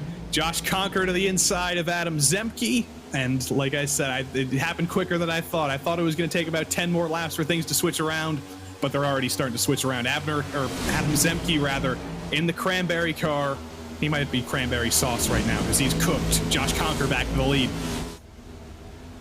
Yeah, and Conker, though, here's the thing. I'm not too sure he's going to hold this lead, to be perfectly real with you, because he has fallen off. He's fallen off a couple tenths. You start to see their lap times on this side. Zemke's fell off a ton. Conker's fall off. You see Waldo out there on the outside. He's going to make this pass. It's not going to be easy, but he's going to make it pretty simple. Waldo might have surprised us here. He might have been saving his stuff for once. Instead of going for those aggressive moves early on in the run, he's hung back a little bit. And now that's the Waldo Walden we're used to seeing on the outside. Waldo Walden takes the lead from Conker, but potentially more importantly behind, it's Conker and Regan side by side. Tyler Justice behind them as well, trying to pick up some pieces here. Conker on the outside is not working for him. Richard Regan Jr. to second and potentially the lead in a little bit of time. Well, we kept the lap times up there. I mean, yes, this race is going to have its ebbs and flows in this last 27 laps. It's all going to depend on if the caution comes out or if it doesn't. If we stay green, I would imagine that Tyler Justice and Richard Regan Jr. are going to be the two that are going to fight this out. No disrespect to the rest of the field. I love you. Don't yell at me after the end of the show, and if you do, make sure you spell my name right at least. It's Y, not an I. Just come at me and I'll come back. But lap time wise, Waldo's still putting some laps down, but too much is too much, and I think he's kind of giving it just a little bit too much there on the outside. It's a very important statistic on the table tonight for Richard Regan Jr. A couple weeks ago when he won I believe it was 2 weeks ago, he won his 32nd PRL NASCAR Cup Series race. Bradley Holly has also won 32 PRL NASCAR Cup Series races. If Richard Regan Jr. wins tonight, he becomes the winningest driver in PRL NASCAR Cup Series history. It might be a matter of time until he does that, but he wants to get that record out of the way as soon as possible, and he already made up about a 10th on Waldo Walden just through 3 and 4 there. Richard Regan Jr. might make history tonight in the NASCAR Cup Series. Well, let's see if history gets made. I'm normally not a good luck charm for Richard Regan Jr. We'll see if that changes tonight. He's going to make that pass for the lead down there. Tries to make it on the bottom. He's got Tyler Justice all on his back bumper. And Walden's not going to go down without a fight, to be honest. He's going to sit there and straddle that middle lane, try to play a little defense, maybe work it off the corner, get some side drift down the front straightaway, and just see where it takes him. He's trying to fight, but it might be a fightless game here as Richard Regan Jr. does lead that lap, but he's already clear of Waldo Walden into turn 1. He's going to bring his teammate Tyler Justice with him. Conker's trying to recover here. He has brought back a little bit of lap time, I think, but he's still in the 32.2s. Conker's still struggling. Waldo Walden's struggling a little bit as Regan's able to completely clear him up to the top. Now Tyler Justice operates on the bottom. Regan rejoins him down there. It's teammate versus teammate up front again. Can Tyler Justice pass Regan here? Does he have the speed to do this in the next 24 laps? Well, he's got a guitar. He has a firm grip of the wheel. It looks like he's made his bet, right? Figuratively and literally. Now we'll see what he can do with it. He's running consistent lap times with his teammate. They both ran 32, 3.6 and 3.7s. They've kind of just been figuring it out on their own. I personally want to see a caution come out because I think that'll make this race a whole lot more spicy, like a burrito from a truck. Those things always get spicy. They always get me. But I can't say no. I just can't. I should have said no, but I didn't. But Tyler Justice, a little slower that time, but he's having to back up more. Hitting kind of the next-gen wall of air, I think, and Conquer is very, very loose on exit there. If we're going to make it 22 laps here, it is going to be quite a fight. Driver versus car. James O'Brien tries to dive into the inside of his teammate, trying to take advantage of any of these little bobbles here. Again, just a micro wiggle for Conquer. I'm sure that's going to be very scary for Waldo Walden on the high side there, and James O'Brien, Conquer's teammate, is just trying to take advantage, but he's walled in by Walden. Well, you got to fight for your right to win in the PRL, and that's what they're trying to do here. The lead battle, with all of this shaking out behind him, I think Tyler Justice kind of realized that, hey, it's starting to get down and dirty back here in the back. They're starting to fight a little bit harder to maybe gain some track position. He closed in on his teammate, and then he had a little bit of a checkup, pulled him back another 10th. But you see this in your rearview mirror? I'm going for the lead at all guards. There's a big drift for James O'Brien there off of turn 4. Really killed any momentum he was thinking about on his teammate. Tyler Justice still keeping his teammate Richard Regan Jr. company up front. Chris Hudson, kind of the sneaky assassin, gets up into 5th in the background in that green Krispy Kreme entry. But watch the difference between Justice and Regan through 3 and 4. The two teammates are going to fight for this win, but Justice has to figure out how to get by Richard Regan Jr., who knows how to make this NASCAR Next Gen Toyota Camry very, very wide. Justice is able to close it down again. He's running about half a lane higher. But it's one thing to close up to him. It's another thing to actually pass him and be able to get to the inside or the outside. And that's always the key, and especially when you're passing somebody who's your teammate. You know, normally if it's somebody else and it's another league and not the PRL, you think, okay, can we see the bumper be put to him? Can we see something a little bit aggressive? Can we see a slide job that could just go dangerously wrong? As you look back there, and Hudson almost loses it on the apron, but here they race each other with respect. I would get on his back bumper and try to take a little air away from it and maybe make him move without moving him. He might be doing that right now. Coming into turn 3, he gave him a little bit of a push, I think. There might have been a little bit of bump drafting, a little bit of extra speed for Richard Regan Jr. coming into turn 3. Doesn't do anything, though. Rock solid in the lead. Justice is inching closer and closer and closer, though. It doesn't seem like that's possible, but he's still managing to do it. He's almost to Regan's bumper again in turn 1. He's running a full lane higher now, or at least he was. Swerves back down, goes for a little bit of a road course style switchback. He's going to get to the inside of Regan here down the back straight. Regan with a little bit of a wiggle. Tyler Justice takes the lead. And that was probably the best move of the race. Regardless if he wins it or not, you got to look at the move he put on him. He worked him for 2-3 laps, like stayed on his bumper, made him think, pushed him into the corner, and then the moment he washed up, he just stayed consistent, got a nice line, straight line off the corner, and he takes this lead. And well, can Richard Regan Jr. do it back? Looks like he's falling a little bit right now. He's falling about 2/10 back. The recovery, we'll have to see. He's got 16 more laps to do it. Tyler Justice has never won a race in the Precision Racing League. He's certainly had speed, but this could be a huge day for him if he's able to bring this to the finish. He's got the ultimate challenge, though, of holding back Richard Regan Jr. for 15 more laps of the line. A little bit further back, Josh Conquer is recovering a little bit of his tire life, fighting with Waldo Walden for 3rd. Trying to make the pass, but they're glued side by side further back. And Chris Hudson trying to take advantage. Chris Hudson gets to the inside of Walden as Conquer clears Walden. Waldo, again, I'm going to use the same joke twice, is walled in. Now there's an opening in front as Chris Hudson's going to try and make the bottom work to get by him. And look at Sean Powell. It could be a phase 2 chassis works 1, 2, 3 if he can clear all these guys. Interesting for the 84 right there. He's kind of, I wouldn't say he abused the tires per se, but he's getting quite bobbly up there in that middle groove. He came off the corner last time in turn 4, and you kind of watch the car upset itself as a car. Hudson got in front of him, kind of took it off there, and the blocks are getting thrown like crazy. Oh, the wrecks are getting thrown. Chris Hudson recovers. Him and Waldo Walden both still going in a straight line here. But these cars are made of paper mache, and I don't think Chris Hudson's car is driving straight anymore. They tried to go 3 wide. There's a huge block from Josh Conquer, and Chris Hudson has been destroyed. He's able to recover, so maybe there isn't so much damage, but Let's see what happened as they fought into turn 3. Well, you see the block that gets thrown here. You had Powell there with him, and then the 54 throws the block all the way down, and then the moment he got off the bumper, it shoots him up to the outside wall.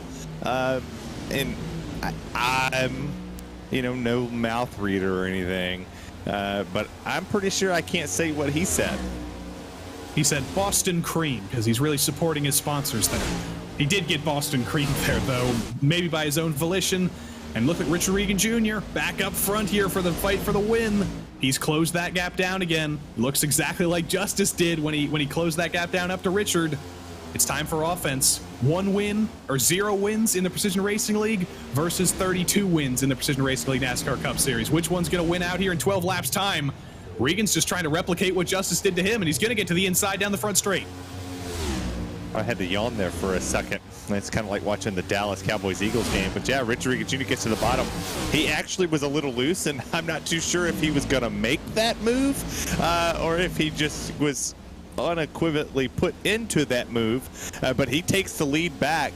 And now with 10 to go, maybe, just maybe, they're just going to play hot potato with it. Because, I mean, they're gone from third. Third place is, of course, Sean Powell, their teammate. So the Phase 2 chassis works 2, 3, 4 in qualifying. Could very well be a Phase 2 chassis works 1, 2, 3 here in the race. 10 laps to go at Las Vegas. I think if we get a caution now or anytime after this, it will end up ending the race. So think good thoughts, think green thoughts, and hope that we can make it to the end, because this has been quite a titanic battle. The Justice is falling off just a little bit. It's about 3/10 between the two right now. I hope this battle isn't over, though. I hope Justice has a little bit left in the tank to recover, because I want to see these two fight for the next 9 laps. Well, we got word from our insider source here that Crumb Black Flag Meatball. Anybody don't know what the meatball is? No, it's not that wonderful dish you put on top of your little spaghetti noodles. They are mighty delicious with a little breadcrumb in there, maybe a little garlic. But nope, that tells you that he cannot finish this race. He has to come get services on pit road. Oh, big loose for Richard Regan Jr. off of turn 4. But as he does that, he actually extends his lead by a few thousandths of a second. So he might be struggling a little bit, but Tyler Justice is clearly struggling a little bit more. It might come down to just one bobble for either of these drivers to win this race. Off of turn 2 here, Regan a little bit high, Justice overcorrecting as well. They're both fighting these cars. Yeah, but he's fighting like crazy. You look on board there with him, and he's sawing the wheel off at 2. He's sawing it all the way down the back straightaway just to set himself up for 3. So by the time he regathered his thoughts, he gained a little, but he needs to gain a lot here as it's 0.3 of a second separates him with 7 to go. We will finish all the laps here, as I mentioned, if you think good green thoughts. But James O'Brien, rather, is in trouble further back. I don't know if he's... there it is. The caution's out. That should be race over, unfortunately, with 7 laps to go. James O'Brien through turn 4. Powell and Conker having a little bit of an argument ahead. James O'Brien kind of running all on his lonesome here. Did he send it 3 wide into turn 1? No, he didn't. He got loose before that, and all 3 of them lose it. Wow. Remember what we talked about with the air? The quick sudden movements in the air kind of shifting these cars around. It drives it more than what you think. And that was just air drove the car. It drove it there. Puts O'Brien in the wall. Puts Powell in the wall. And yeah, I think this is we might if they take it to 1 to go, if the race server takes it to 1 to go here or shortens a lap, we're going to go green before this 3 minutes is up. I wish that did happen. I wish we had the cautions that we have at Daytona and Talladega where it instantly goes to 2 to go, but we do not at these 1.5 mile tracks. I'm thinking back to a couple weeks ago. I don't remember if it was in the Truck Series or in the Cup Series, but there was kind of a surprise 1 lap run to the end. I think it was in the Cup Series. It was at Texas, because I remember talking to Trent Dinkle about it. There was kind of a surprise. Tyler Justice has just put it in the wall under caution, so I think he's probably hoping that we don't go back green here, but that was a little bit lazy up into the wall there. I think he will be lucky. I think we won't have a 1 lap run to the end. I think we will end under caution, but I've been surprised earlier this season. Well, we got 2 minutes and 45 seconds to kill.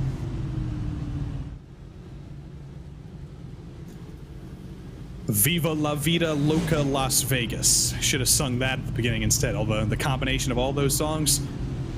Tyler Justice still down there on the bottom, saving a little bit of fuel for the non-existent restart that's not coming up here. But Eric Hogg in kind of the calamity there where we collected Conker and Powell and O'Brien in one fell swoop.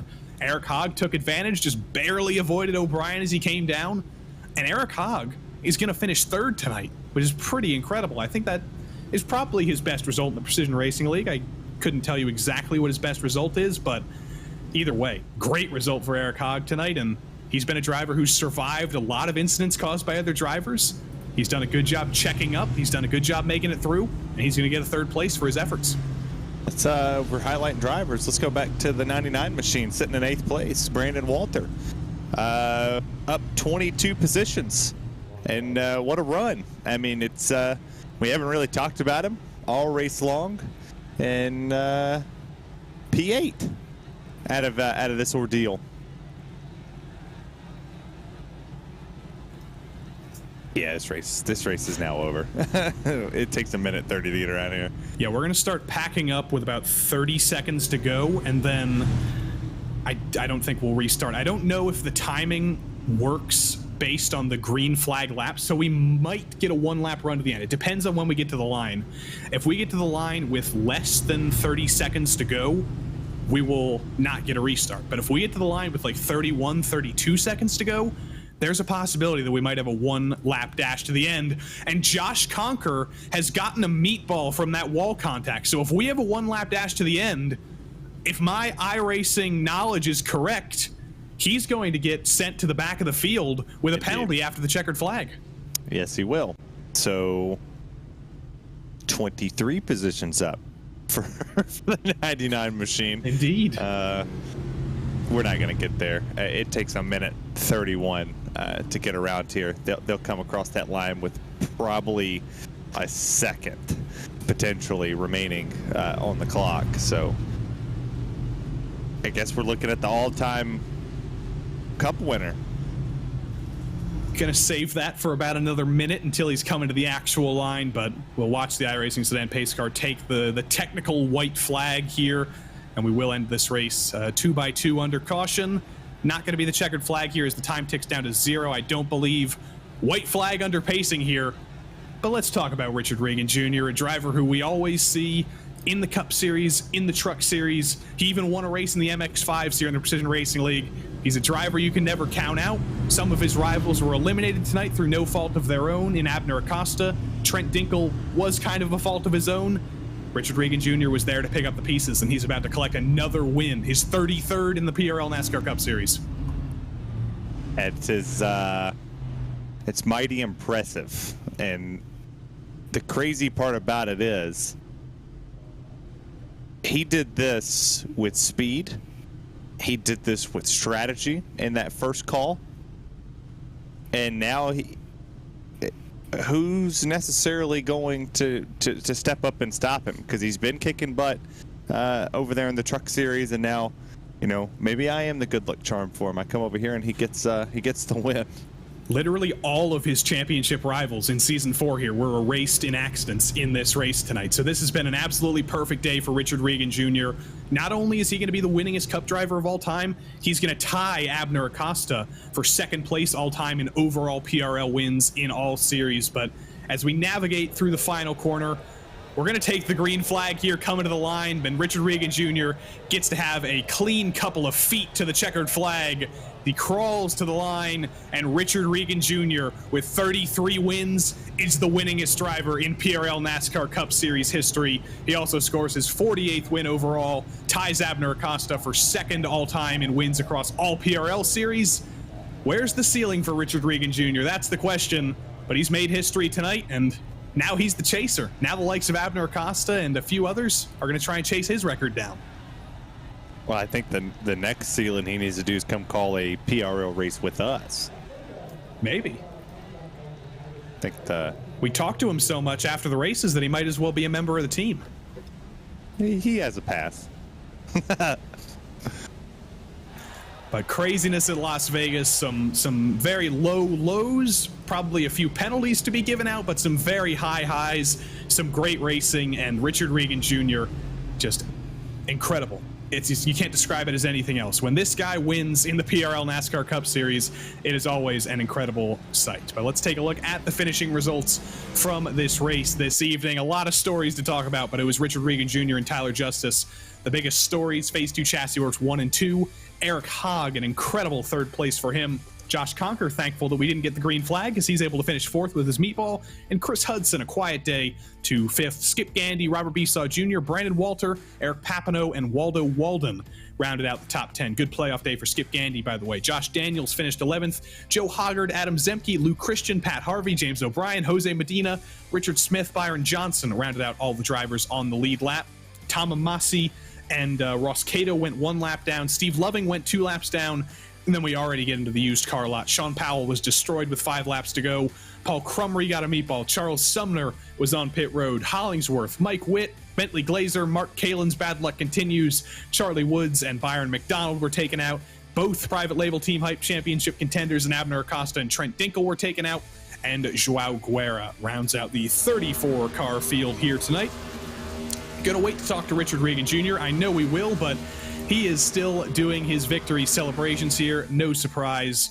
Another win, winningest driver in the PRL NASCAR Cup Series. But while we wait for our victor, Terry, I'm going to let you talk to our second place driver, old Tyler Justice. Well, Tyler Justice, P2 here tonight. And little cross-up move there. And then you caught the wall under the caution. I guess you knew the time had expired and you were good? Well, I didn't know we were going back green for sure. I was testing what it would be like to restart in first gear on those old tires, and it was not fun. I'll say that. So, kind of fortunate didn't go back green because I had a little bit of damage there. But no, that overall that was a fun race. Like, I wish every race was like that, where you had to manage your tires and couldn't go, 100% in the beginning. You got to kind of manage your stuff, and just a lot more fun when a car gets loose and you have to outdrive the other guys. But overall, good race. I'm glad to get second. Me and Richard were kind of playing cat and mouse there at the end. It seemed like whoever was out front would use a little bit more right rear, and it would heat it up, and you'd start to fall back to the guy. So he let me by, and I didn't realize what he was doing there to begin with, and I started to get loose, and I was like, okay, I see what you did. So I fell back and got behind him, was letting my right rear cool down, and started maintaining with him and catching him back a little bit. And it was going to be a good battle there right at the end, because I think it was going to work out pretty good. And then caution came out, and it is what it is. But got a Phase 2 Chassis Works 1-2 finish, so that's a good thing. Well, I think I asked you this the last time I called one of these cup races. You got the guitar back there. What do you play on it? Nothing. I mean, I look up YouTube videos and play random stuff sometimes, but I'm not any good at all. It's just kind of there for aesthetics, to be honest. Okay, well, good. And I guess I'll also ask about the necklace. Would that one happen to be 556 now, would it? It's a 223. Oh, really? Yeah. 223. I found it at some random store like 7 years ago, and I just thought it was a really cool necklace, and I've been wearing it ever since. I wear it pretty much everywhere. So I'm a fan. I like it. Appreciate it. Well, let's thank those sponsors. Let's get ready for the next race next week.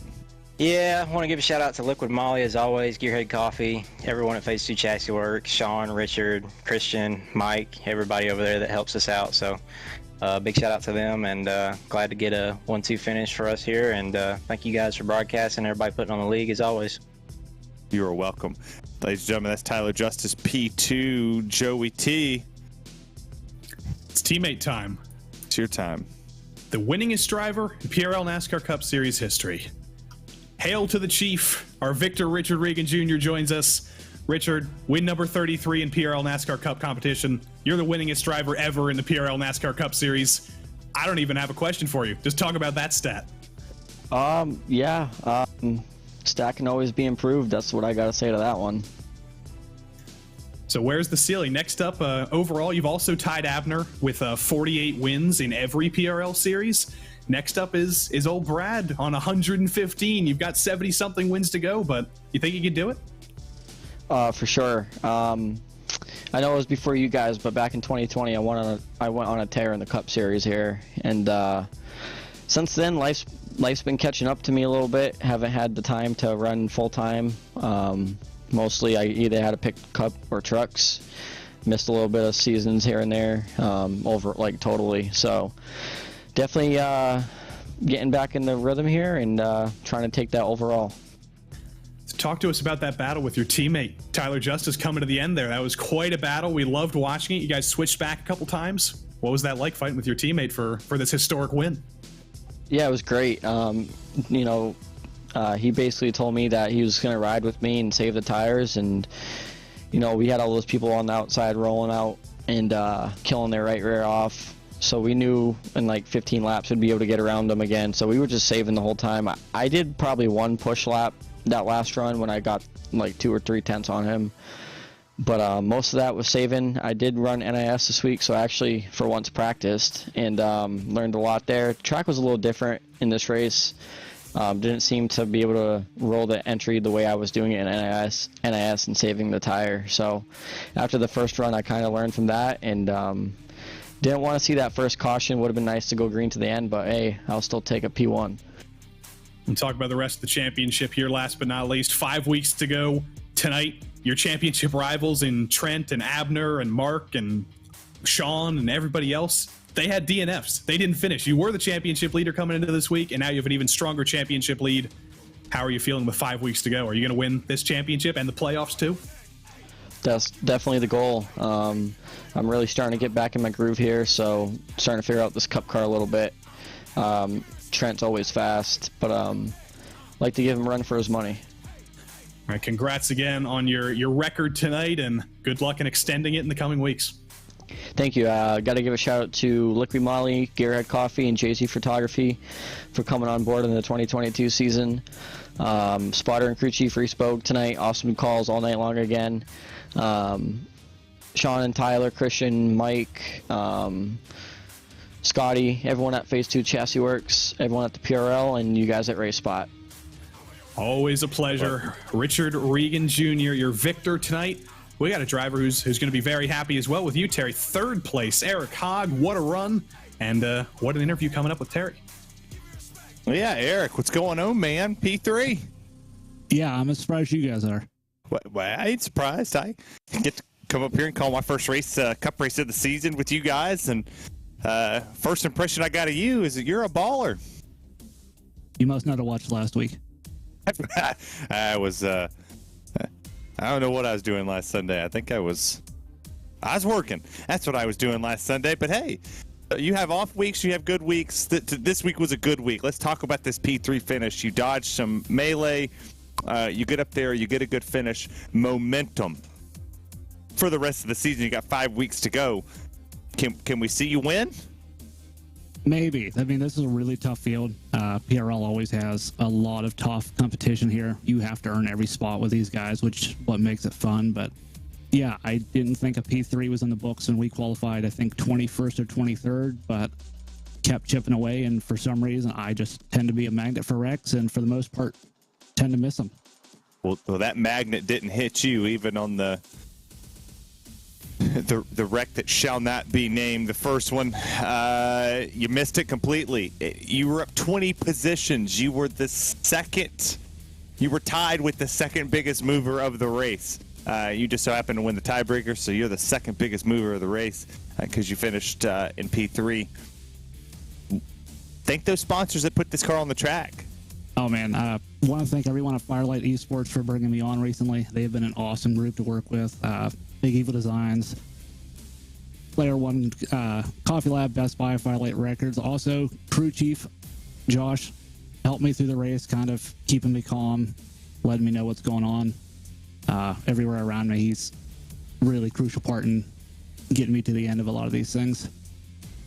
Well, like I said, first impression for me to you, you're a baller. Continue that momentum. Hopefully the next time I fill in for this seat right here, hopefully I'm talking to you, or Joey Tebbin's talking to you and not me in Victory Lane. Hey, maybe one of these times we'll get lucky, but I want to take a third. I'm happy. That's what I like to hear. That's P3. That's Mr. Eric I don't know how to pronounce his last name because Haig. I'm Alabama. Haig. Hag. Haig. Yeah. So I've Haig. actually been saying it wrong. I've been saying Hog this whole time. So Terry Yeah, is. it's been a running joke, but yeah, no, it's Haig, and I finally have a chance to not really say, hey, here's how to pronounce it. That's what I like to hear. Go talk to Joe Hoggard from this series as well. He knows the pain. But we've got your guys' names right now. Hog, or Hag. I already forgot it. And Hoggard. But thank you for joining us, Eric, and good luck in the coming weeks. Hey, thank you guys for all you do. Awesome broadcast, like normal. Eric Hag, P3. Joe Hoggard, a little bit further back. But we've got one more driver to talk to. He always seems to show up here. Mark Kalin is here. Mark, I'm going to wait to let Terry out of his cage to talk to you here. But first, we got to talk about it every single week. The Mark Kalin season continues. It seems like there's calamity everywhere you go, unfortunately. What happened tonight? Well, yeah, fortunately, I got released from the infield care center. I'm okay. Good. That's what's important. But yeah, I had a good run going there and just barely put my left front on the white line on the exit of 4, and it yanked me left and then shot me right back up the track. Nothing I could do but hold on and pray. Have you ever had a bigger wreck than that in the next gen car? Because that was massive. It hurt, but I think I've probably had a few worse than that. Hopefully there's no worse coming up for the rest of the season. You've actually been doing pretty well in the championship so far. We've been talking about the Mark Kalin calamity in the other series, all your bad luck, but at least in this series, you've had some good results at least in the previous weeks. Still 5 more weeks to go. I think you'll still be in the top 10 of the championship, potentially. I have been having some decent runs. I've just finished doing the points for tonight, and unfortunately I dropped from 4th down to 12th with the drop round kicking in tonight. So got some work to do to get back up in the top 10, top 5, but I'm not going to quit. I'm going to keep giving it my all every week. How heartwarming. Now I'm going to open the Terry cage and let that all go away. If the 20 people who are still watching are interested in Southern college rivalries, you're in for a treat. 7-0 Tennessee, 5-2 Kentucky, Neyland Stadium, the 29th of October. Can't get here quick enough because then that would mean that the Wednesday preceding this, either you're going to see me in a gaudy, dirty Kentucky hat, or I'm going to see you driving some very beautiful checkerboard orange out there on that truck series. Yeah, if that comes onto my truck, it looked like someone threw up on it. But yeah, no, hats off to Tennessee. I was rooting for them. Everybody hates Bama, but Fair. yeah, I'm happy to see that for them. It'd just make it that much sweeter when Kentucky comes down there and mops the floor with y'all. But you got to think we got a bye week this week. We're gonna be all rested up and ready. So do we. We play UT Martin. Hey, they had a good game this week or this year. I thought somewhere they took down a ranked team. Yeah. Didn't they? Yeah, that was crap. They're not going to take down Tennessee. That's that would be preposterous. Cedric Tillman comes back for our game, and who knows? I should be off or here that Saturday. We'll have to be in the PRL Discord, and I'll invite the people that are watching to go back and watch this. Join us in the PRL Discord. We'll watch the game together. There you go. I like it. Go Vols. Go Cats. Boo. Can we get like a sponsorship from the NCAA or the SEC rather? I don't know my sports well enough, but let's get a sponsorship from them. Get this official. There you go. PRL watch parties. But anyway, thanks for joining us, Mark, and we wish you good luck for the next 5 weeks. And I guess Terry wishes you not good luck in whatever the heck's going on in football. Right. Thanks, guys. Y'all have a good one. Mark Kalin always talking to us, but next week we return for more PRL NASCAR Cup Series action. Terry, the playoffs continue, the round of 8 continue, and I'm looking over here. It's the cut line. It's Homestead. It's going to be a challenging race, so you're going to have multiple different grooves that are going to kind of play dividends there. What I'm looking forward to is Wednesday, right? Not just because I get to call the race, but because the drivers that race here in the Cup Series are also going to get to kind of realize what lines are going to work, what grooves settle in, what what's going to allow to work around here? Is the bottom going to be predominant? Is the middle or the high lane going to be there? It's all going to determine on what they learn from that race to kind of translate over here into what line they'll run in the Cup. Race 3 of the round of 12, race number 6 for the season here, if my math is correct. Next week, same time as always, October 23rd, Sunday here on RaceSpot. But there are 5 nights of PRL action a week here on RaceSpotTV. Tomorrow night, Monday night, will be the MX-5s and the GT4s. Tuesdays, you've got a GT3 doubleheader. Wednesdays, of course, Terry will be with you with the trucks, and Thursdays to finish out the week, it's my side of the woods with the IRO4s and the F3 cars. But we hope you will join us for all 5 of them. We hope you'll join us next week for more PRL NASCAR Cup Series action. But until we see you next, from me, from Terry Radford, from Josh Lee, from everybody in the Precision Racing League, we thank you for tuning in. Till next time, so long.